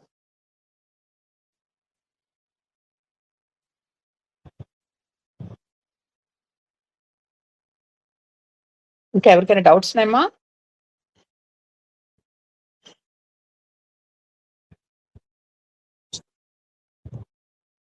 సరే, అయితే మనం వచ్చే మంగళవారం కలుద్దాం. కలిసి ఈసారి వీళ్ళు సీతాన్వేషణ ప్రారంభం ఎలా చేస్తున్నారు, ఎక్కడెక్కడికి ఎవరెవరు వెళుతున్నారు, దక్షిణం వైపుకి హనుమంతుడితో పాటు ఎవరు వెళుతున్నారు, వాళ్ళకి ఇచ్చిన సుగ్రీవ ఆజ్ఞ ఏంటి, ఇవన్నీ తెలుసుకుని అప్పుడు మనం కూడా బయలుదేరదాం ఆయనతో పాటు. అంతవరకు జై శ్రీరామ్. స్వస్తి.